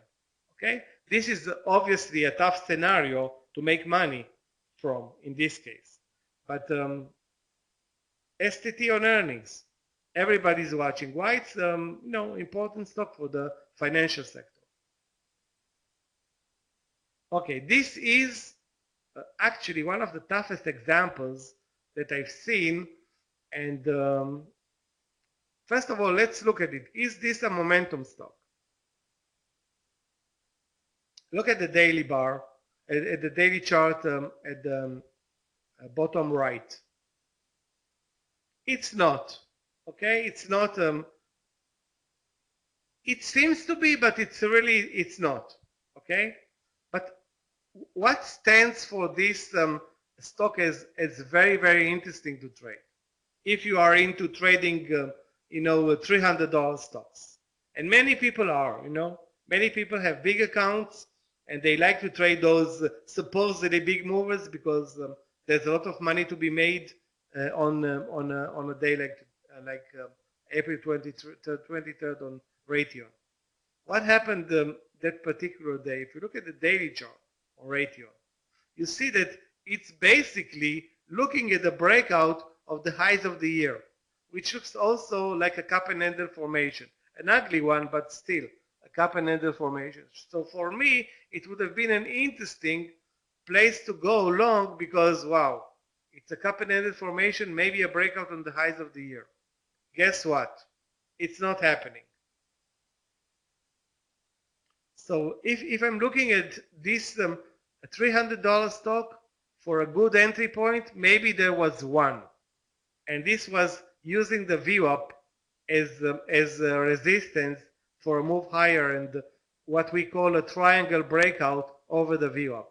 Again, if you have to fight in retrospect so much to acknowledge, in order to acknowledge the trade, it means that real time, you cannot find anything. Still, it's a momentum stock that has a big question mark around it, but you do see the daily, and in this case, you exercise your wit, and you say, "Wow, I like the breakout on the daily chart," and it happens on earnings, and I will get an amazing move, but the move is not coming. Or, as you can see on the chart, the reversal from the highs basically broke the trend altogether. So nothing is automatic. Every trade is scrutinized, thought, dissected, analyzed again, and finally traded. That's an awful example. Hasbro.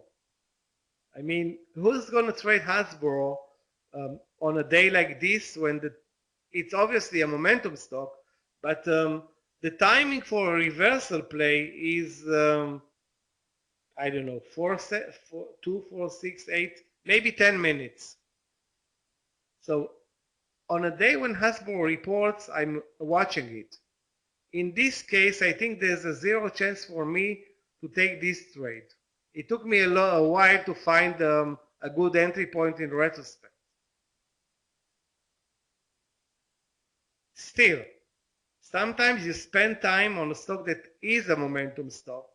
Like in this example, you know that it had earnings, you see the momentum, you see the huge gap up, and still, maybe in this case, because of the huge gap up, the result is very unsatisfying. Or unless you buy the reversal play, which was, I will give it maybe a 10% chance to get into this trade. Maybe.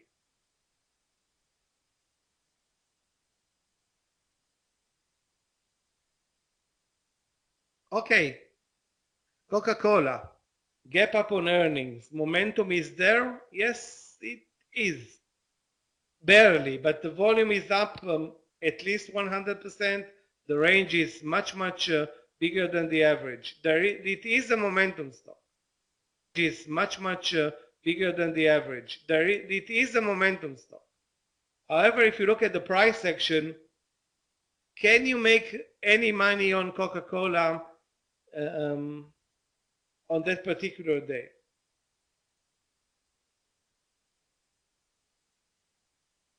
Look at the chart, guys. Can anybody do you see, do you basically any reason to waste your time with Coca-Cola on that particular day?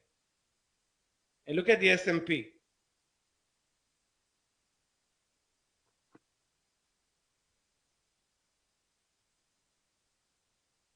Eric says yes. Why? Okay. I would say no, but Eric says yes. Yeah, so VWAP resistance, so what? What can you do with the VWAP resistance? Short it. The trend is to the upside basically on the daily chart and also on the intraday chart. It's not trending lower. Ignoring the awful range is not a problem at this point. You don't have even an entry point. So what's going on here? I mean, I will say that after the initial move in the morning, we have lower highs and higher lows. So we basically are looking at a consolidation where the stock, instead of developing the range, is actually consolidating towards the VWAP. So basically, we have higher lows and lower highs, contradicting to what we want to see. We want to see higher lows and higher highs. We have higher lows, so we cannot go short, and lower highs, so we cannot go higher. Let's say that we don't care about the SPY because the Coca-Cola is, has enough volume, and it's a momentum stock on a momentum day.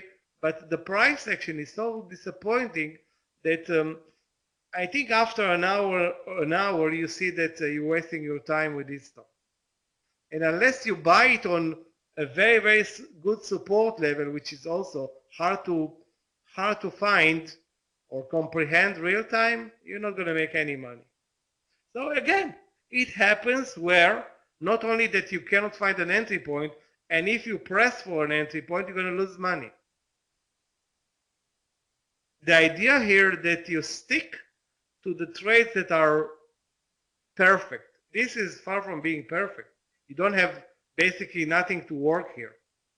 I would say, to me, perfect was the trade short on TXT today. No. What's the problem with huge daily volume? Volume is good. It's not so huge. It's up only 100%. We have a problem not with the volume and not with the range. We have a problem with direction. In this case, there's no direction. The price direction is terrible. In this case, you look for another trade. So it's shame on the momentum that went by, unfulfilled. But it's better not to trade than to, start gambling and forcing trades. Forcing trades will lead to losers. Looking all day, and we have basically 4.5 hours of work. It's not like we have to such a tough working day. Those who are working or day trading all day, every day, it's not like we're working 6.5 hours. Okay, we're working basically 4.5 hours. It's not such a tough work. So all you need to do is screen and improve our screening and our listing and basically are recognizing that this is an awful trade. Goodbye, Coca-Cola. Thank you. We're looking for other stuff. And other stuff means, by definition, clear stuff. And again, what is clear to me may not be clear to you, but you get there. Now, look at this one. Terrible. Still, there is potential money to be made here, but where, when, how much time? How much time can you spend on WAT to make money on it? There was money to be made on WAT, but the problem was, first of all, that it started with a huge gap down, and then it moved, which is at least clear. The trend was to the upside all day. So if anybody's telling me that I want to short WAT because of the gap down, I will say the trend is sharply higher all day. Don't short, cannot short such a stock, despite the problem that you have with the gap down. You want the gap down to be a gap down and go. In this case, it's not. It's a gap down and go to the upside. Okay, but it has zero chance of closing the gap. So there's no problem with that also. So you need to look for a long play position here, because the trend is to the upside basically all day. Now, where is the good entry point? I will have to say that this consolidation, okay, after 130 was a good risk-reward entry point. And maybe there were other entry points. Hard to see and complicated also. Maybe risky, maybe spready. Okay? Again, you focus as much as you can, but if you have a stock that's not working 100% with your concept, and your concept should start gap down and go, gap up and go. And if you have your gap down and move into the gap or to the upside, I would prefer to trade gap down and goes trades. That's my preference. So TXT is a preference trade to me. CSX preference trade. NUS not so much. I don't like to go counter trend. However, if I see a good risk reward trade like it was over lunch, okay, I may join it. Today I did not, but I should have been joining it that way. Clear, guys? Clear where we're heading here? The concept is that even on momentum trades, okay, we're not just diving in without thinking twice, 3 times, maybe 5 times before entering the trade. But you need to follow up, because there will be a good trade. At least 1, maybe 2 on a momentum stock. There will be good trades. So don't give up. Don't force it, but don't give up, because this trade was $2 mover, maybe risking with a risk reward of 1 to 10. Okay? More examples. I think I have more examples. Okay, this is a very good one. IBM. Earnings, ignore the SPY chart here. It's a mistake. Something went wrong with the SPY chart here. But look at IBM, April 17.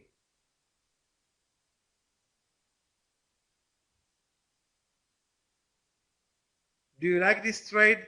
Is it a momentum trade? What's going on here?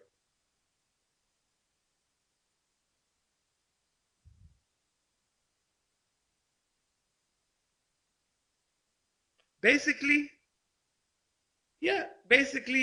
there was momentum before this trading day, 1 to 3 days before.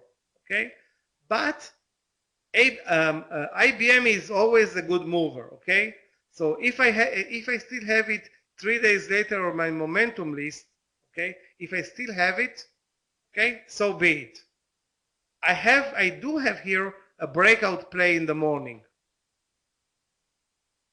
After that, no matter how much I'm looking for a trade, nothing happens. So in this case, it's one trick pony. Breakout early in the morning. After that, nothing. No reason for me um, to look for a long play, as long as I see it moving very, very slowly lower for 4 hours in a row. I missed the good trade. Again, the trend is no longer to the upside and it keeps selling off until it hits the support level 4 hours later.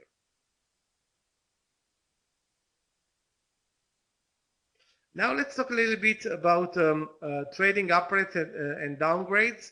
Again, guys, if anybody has a question regarding earnings day, how to set up, what to look for, how to prioritize, basically anything,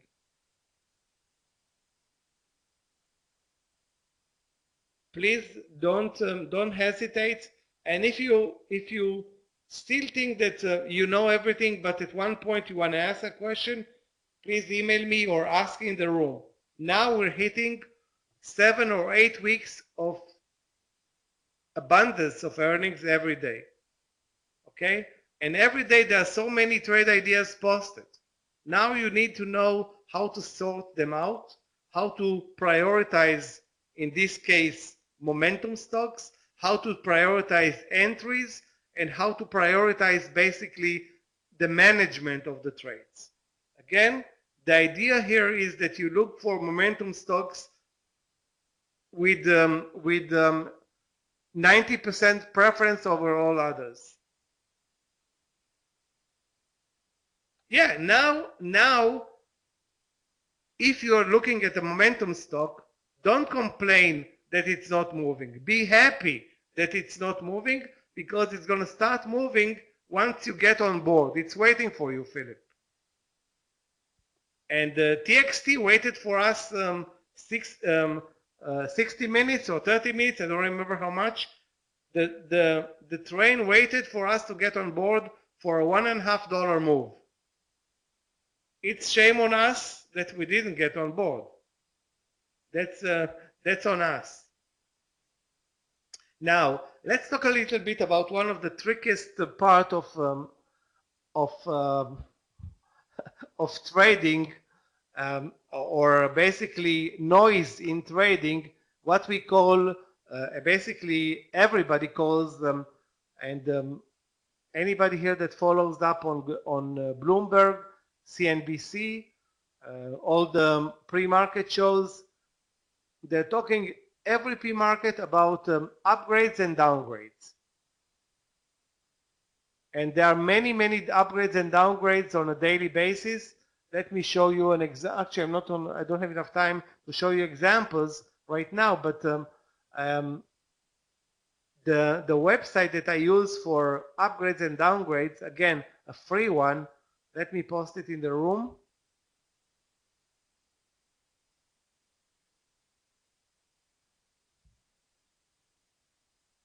I will post it 1 second.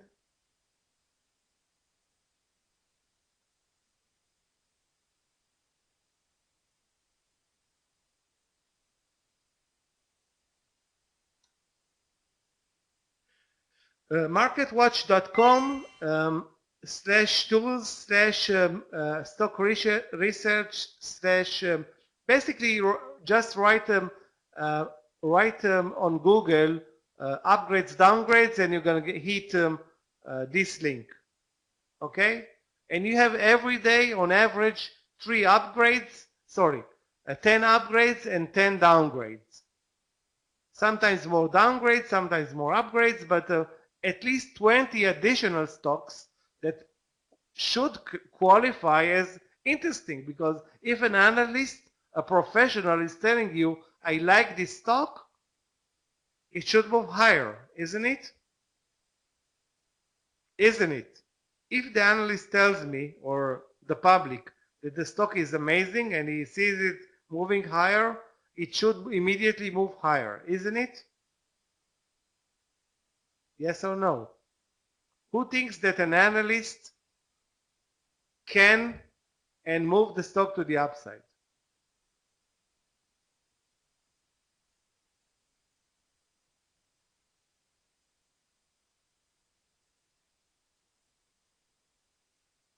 I agree with those who say yes. But there is a problem, there is a caveat here. The upgrades are coming out. Hold on a second, Eli.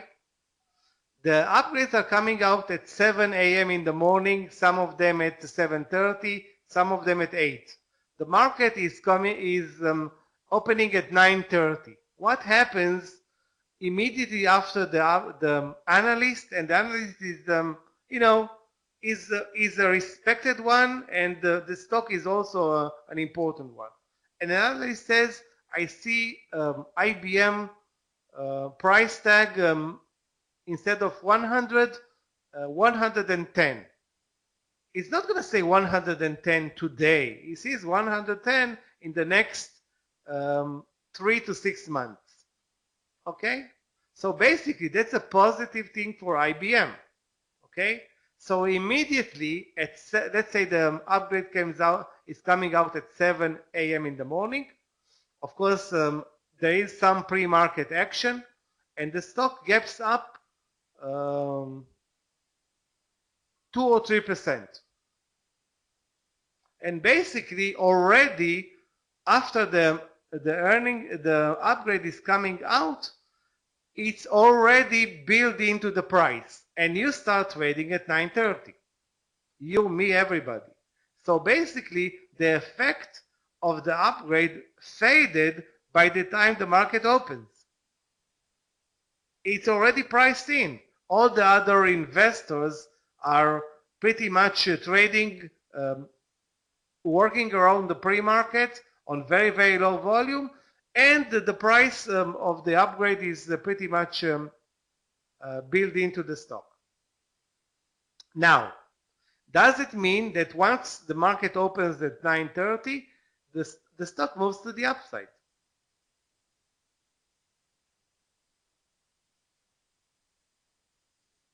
In this case, I will have to say absolutely not. It doesn't mean anything. There are good news. The initial move is to the upside on an upgrade. Let's say a very, very serious upgrade. But the concept that following an upgrade, the stock is moving higher from the open is just not there. It can move sharply lower and then sharply higher. Okay? Because sometimes there will be those who will take advantage of the move higher in the stock to take profits off the table, to basically make good because they are already in a position, they want to get out of IBM. This is a good excuse for them to switch from IBM to BYND, this upgrade. And the stock is going to move lower. And if you think that you're going to enter at random just because you have an upgrade or downgrade the other way around, this is going to be a rude awakening. This is one of the trickiest part of the market to trade. I will say it's even trickier than earnings. Anything can happen on earnings, but this is even more trickier because you don't have the volume of earnings. You have basically a guy telling the market that he likes an individual stock and the reasons for that. Nobody's reading into the reasons. Everybody's looking at, buying the opportunity, and sometimes the opportunity turns to be a selling opportunity. Okay, so when you're going to start looking at upgrades and downgrades, and I think you should, keep in mind that those are mere images for you of stocks. Before you trade on a stock, you want to see that it is doing what you were taught and educated, meaning, is it a momentum stock on the upgrade downgrade?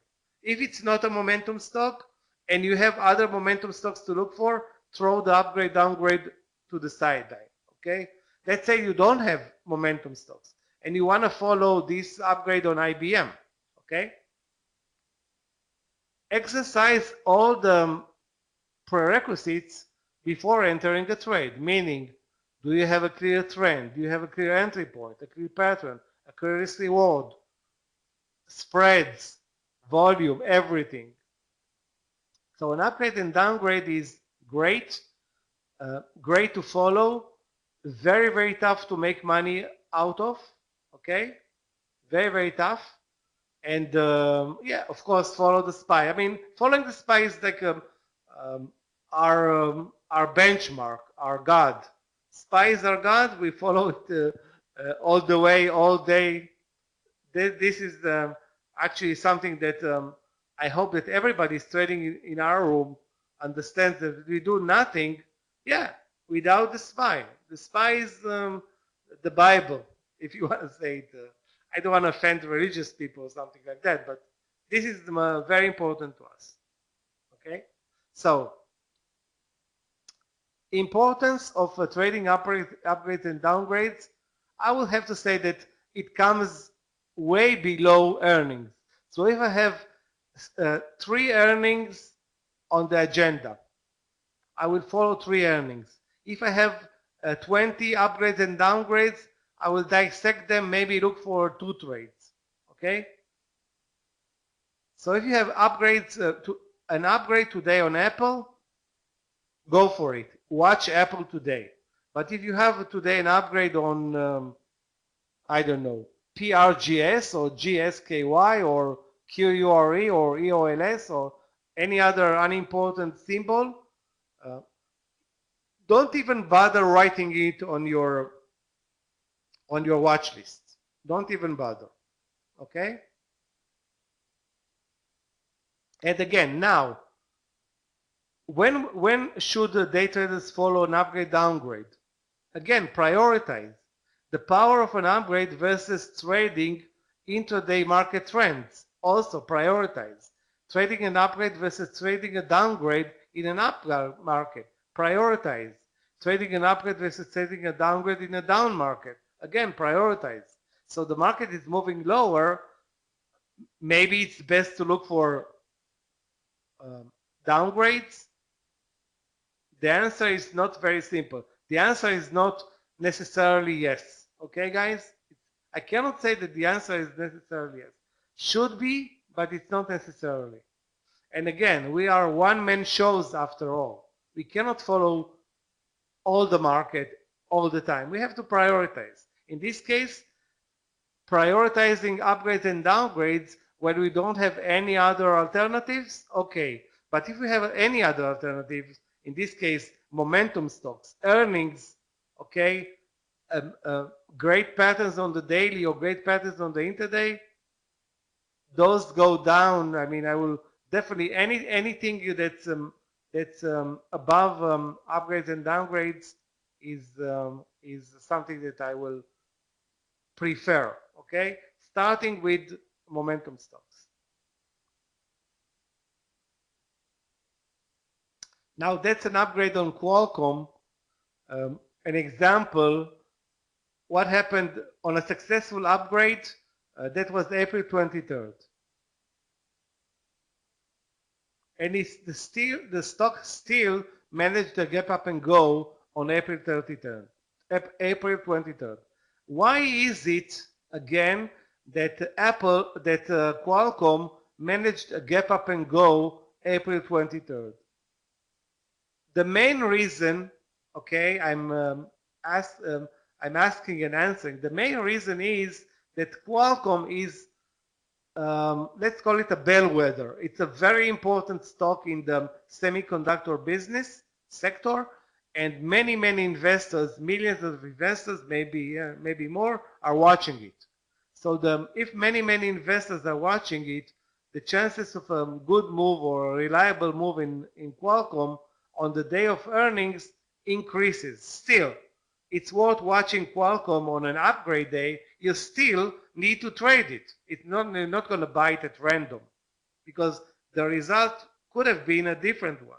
So in this case, good for Qualcomm, a breakout on the high of the day, and then basically continuing higher all day. There was not much after the initial move.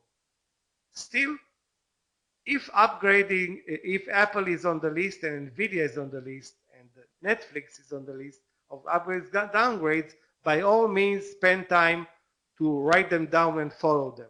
But if the list is the stocks that you don't never heard about them, the best thing to do is to throw them aside and focus on stuff that you are familiar with. Question, guys, regarding upgrades and downgrades? Anybody here is trading upgrades and downgrades? Not even on a daily basis, from time to time.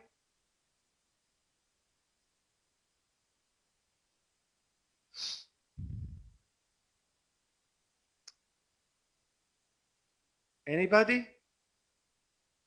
Philip, so do you have success with it?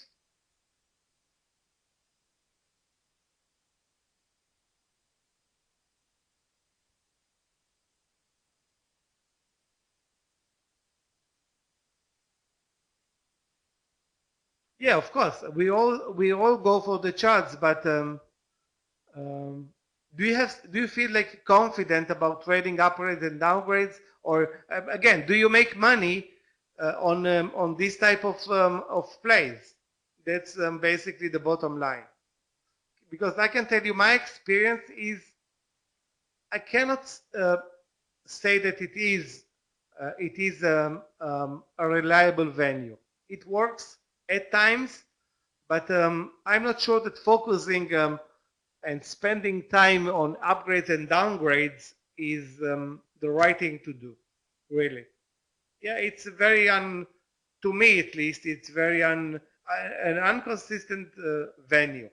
I would rather say best focus on the momentum stocks from the morning than spend the morning focusing on upgrades and downgrades, and the list is very big at times and you need to prioritize within the list, and within the list that you prioritize, then you prioritize those that are moving in the direction of the gap and that have enough volume, and Apple is not being upgraded, or Qualcomm, every day. Okay, good. Okay, remember we talked about this example? That was by far the most shocking experience for me to learn in retrospect, that this stock was upgraded. I don't remember which analyst did it, but shame on him. Okay, no matter what happened on that day, maybe it wasn't his fault, maybe he had a bad day, maybe the timing was awful for the upgrade. So timing is also important for your, you're an analyst. You don't want to, I will say in this case, pardon my language, he really fucked up with this upgrade. The timing was terrible. You cannot get a worse timing when the market is moving higher like crazy on that particular day. The stock is after a gap up and it goes down and closes the gap on an upgrade. It doesn't, I mean, it's like shame on, again, there were other factors that contributed to this move down that overpowered the gap up. But how unlucky can you get? I mean, you become the laugh of the basically of the business if something like that happens to you. I don't think I know. I mean, I'm sure that nothing here was done on purpose. And again,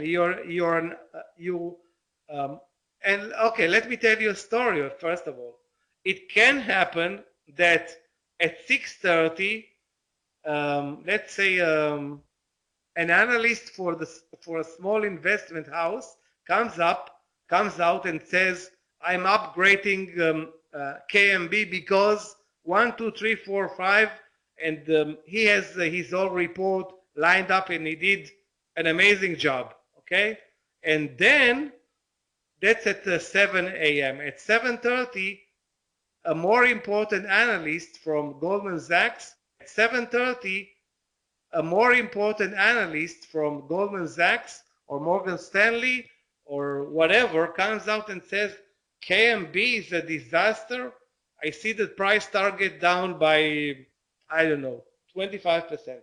That's 30 minutes after our guy upgraded the stock. It can happen on the same day that you have an upgrade and a downgrade. Now, at one point, I was looking only for double downgrades or double upgrades. But there aren't that many. I mean, that would have been much, much stronger. Two analysts from two different investment houses upgrading or downgrading a stock in the same day. That's a very, very strong signal. But it doesn't happen very often. Maybe, I don't know, 5 times a year. So you cannot build a strategy around it. It would have been great if the event would have happened on a daily basis. It's just, I mean, in this case, it would have been, fading anytime soon. But right now, it's nothing that you can work with. So in this case, I think that I would have been losing a lot of money in this case. Because the upgrade, and if I trust it, in this case, there was not even a chance to get long on this trade, but it's impossible to get long because the trend is sharply lower all day. But anybody that was looking for even a pullback to get long on KMB got really hammered. Bad day, April 23rd. Too bad. Funny, Aldo.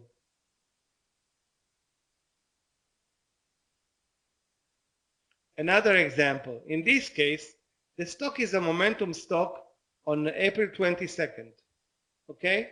But it closes actually at the lows of the day because the move higher basically happened. Look at RCII, a very unimportant stock. Look at the move in the first 5 minutes on April 22nd. Amazing. Afterwards, it's just selling off. And the day after, it's being upgraded. So if you watch it, okay, it has been a momentum stock on April 22nd.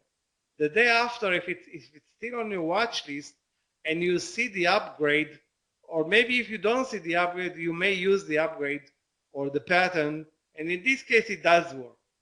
Okay, so timing is important.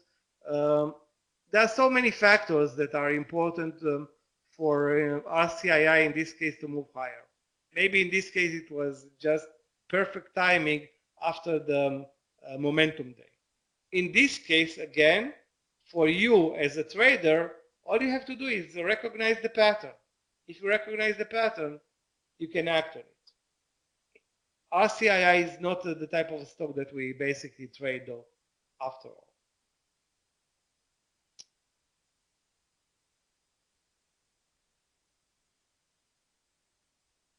Again, a downgrade day. Good question. Do I look at the pre-market for resistance? I don't. Okay, Scott uses it.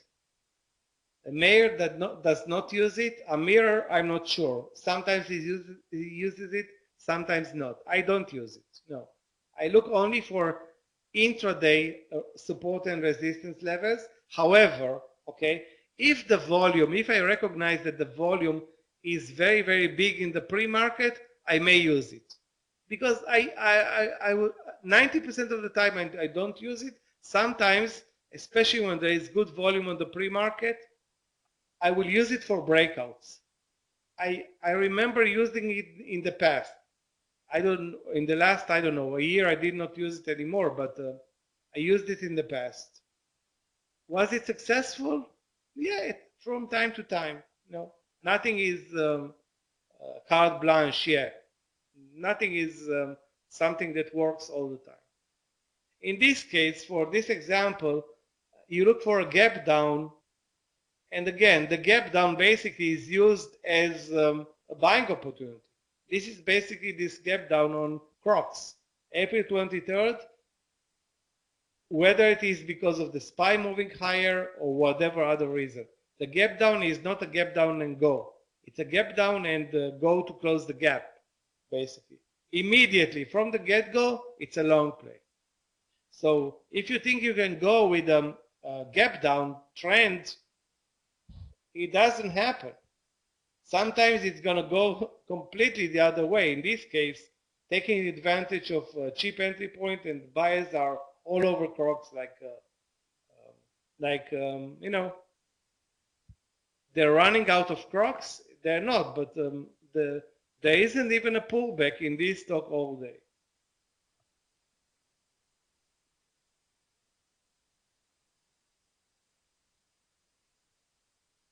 Now look at Tesla, a downgrade day. What is, again, the downgrade day basically used for? An opportunity to buy cheap. So the downgrade talks down the stock in the pre-market. Then, as soon as the market opens, look at the price action. If you are a day trader and you think the downgrade has a good effect and it will continue lower because the daily is very weak, good luck with that. In this case, you're getting hammered by Tesla. The move lower lasts for maybe, I don't know, 2 minutes. And then it's sharply to the upside and closing at the highs of the day. Still, you cannot trust anything. I mean, you cannot trust the downgrade by itself. You have to trust the chart, the entry point, the management, all the other prerequisites, and moving into this uncharted water, meaning downgrades, upgrades, is risky. So it should be done as a professional trader in time, but very, very carefully and without leaving even one of the prerequisites out of the game because it was upgraded or downgraded by a professional. But again, those who are watching the upgrade downgrade are institutionals that probably are much stronger than the subject of their interest, meaning the upgrade downgrade. So if they decide to buy a downgrade because they think it's a good timing to enter cheap, they will do it and smash the stock. Move it basically sharply to the other way around.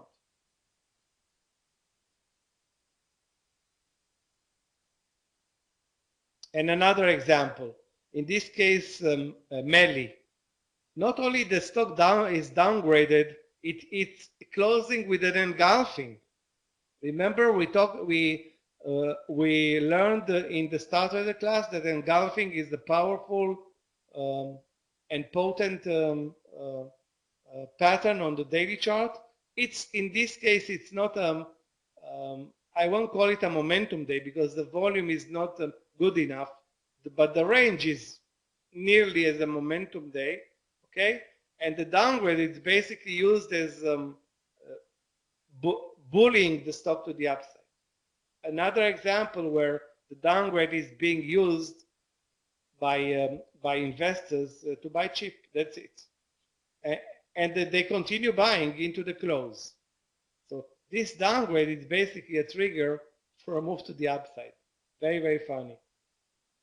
Not very funny if you're playing a counter trend in this case.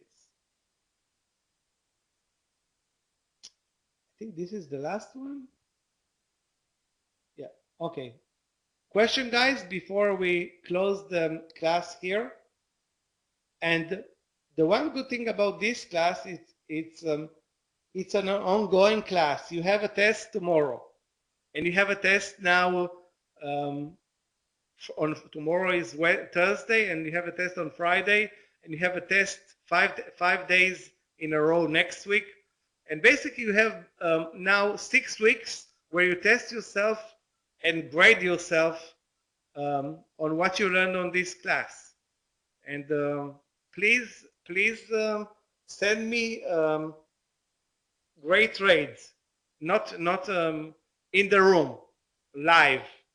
So anybody that took this class, like 30 people altogether, should be better traders and should help us and everybody get into better trades. And an event where we miss, everybody here misses a TFC trade should not happen again. Okay? Hold on. We still have this last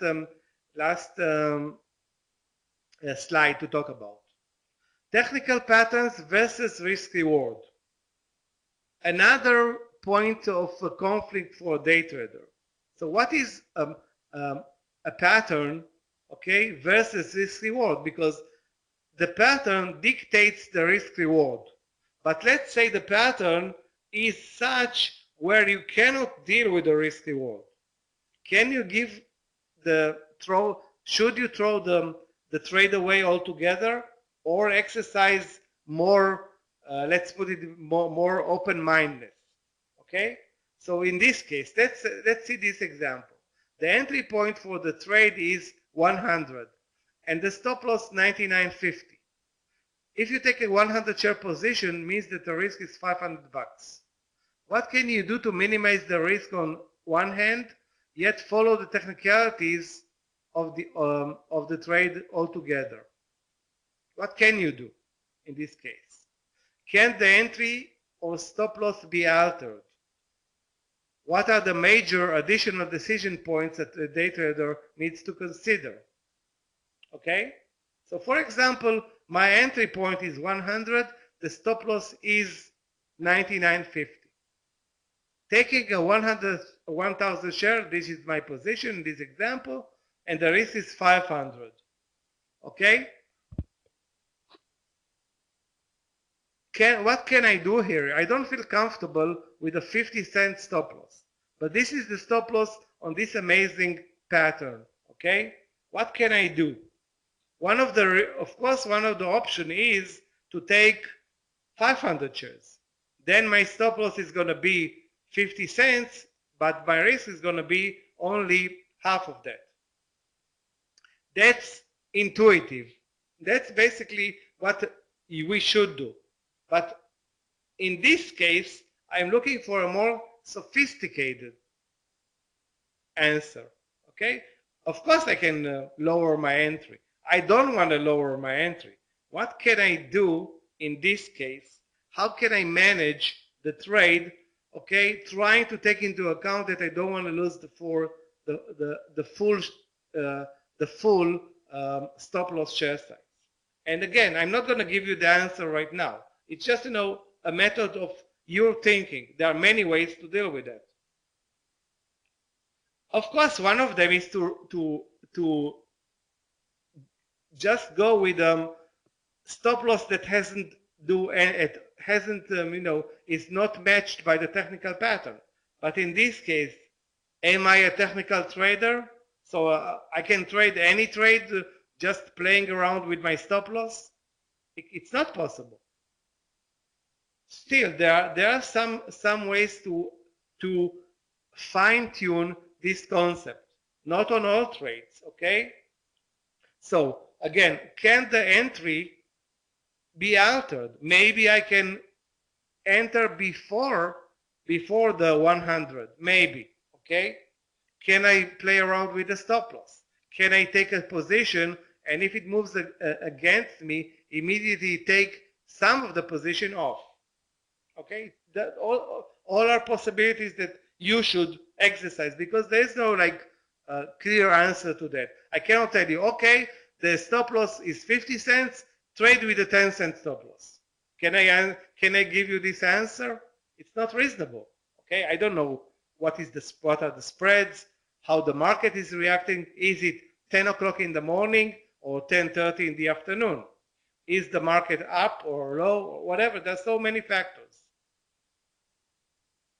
Do I need to enter before the breakout or after the breakout, which will always be a problematic decision? Remember yesterday, entering before the breakdown on what was the symbol, DPZ, resulted in the at least for a $1 move higher. Those who entered under the breakdown resulted with a 70-cent slippage, and I had a 70-cent slippage on that trade. but there was no other option. Okay? And again, don't answer this question either. Which trade is better? A perfect cup and handle in the first 30 minutes on Apple, or a 10-to-1 risky reward trade on a small cap after lunch? I don't know which trade is better.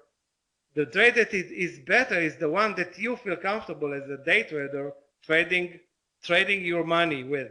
Okay? Now, guys, it's very important that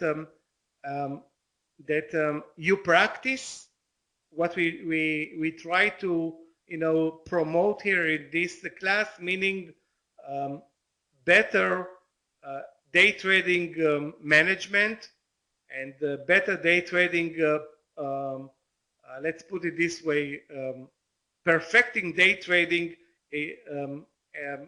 entry points, risk, number of entries. We didn't have time in this class to talk about managing the trades when it is in the money, but this is the thing that we do in the trading room every day. Okay. Right now, I would expect everybody to start implementing again, very, very slow. Nobody's putting a gun to your head. Very, very slow, implementing some of all of the subject that we basically practiced here in the room. And again, those examples are fresh. However, guys, remember that this is the equity market. What is fresh today can get sour tomorrow. So those examples are still on the table, but maybe in 6 months from now, some of the examples won't apply anymore. Okay? It happens that market changes. Right now, they are hot. They are from 3 months ago. We've seen the potential today, and I think you're gonna be seeing the potential and improvement on your techniques and of course in your P&L if you apply those techniques.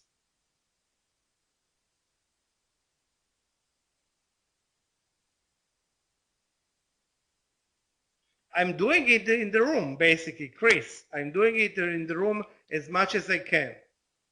And again, if I'm not doing it, answer me. Send me a question and I will answer. Sorry, again, just send me a question, or PM me or email me, and I will reply. Okay, guys, thanks very much for being here. And Monday, Tuesday, and Wednesday with us and with me. We are closing today the ADTS class, Advanced Day Trading Strategies. I enjoyed being here. It has been, a breeze, 9 hours. Hope you enjoyed it, and more important, profit from it. Have a great evening, everybody. Again, if anybody has a question, you know my email. I'm going to write it again. Don't hesitate to email me, please. And regarding copies of this class, recordings, just email Gabriel, and he's going to help you with that. Thanks very much, Gabe, for being here in the room with us 3 days in a row. Thank you, and have a good night, everybody. Alet, thank you.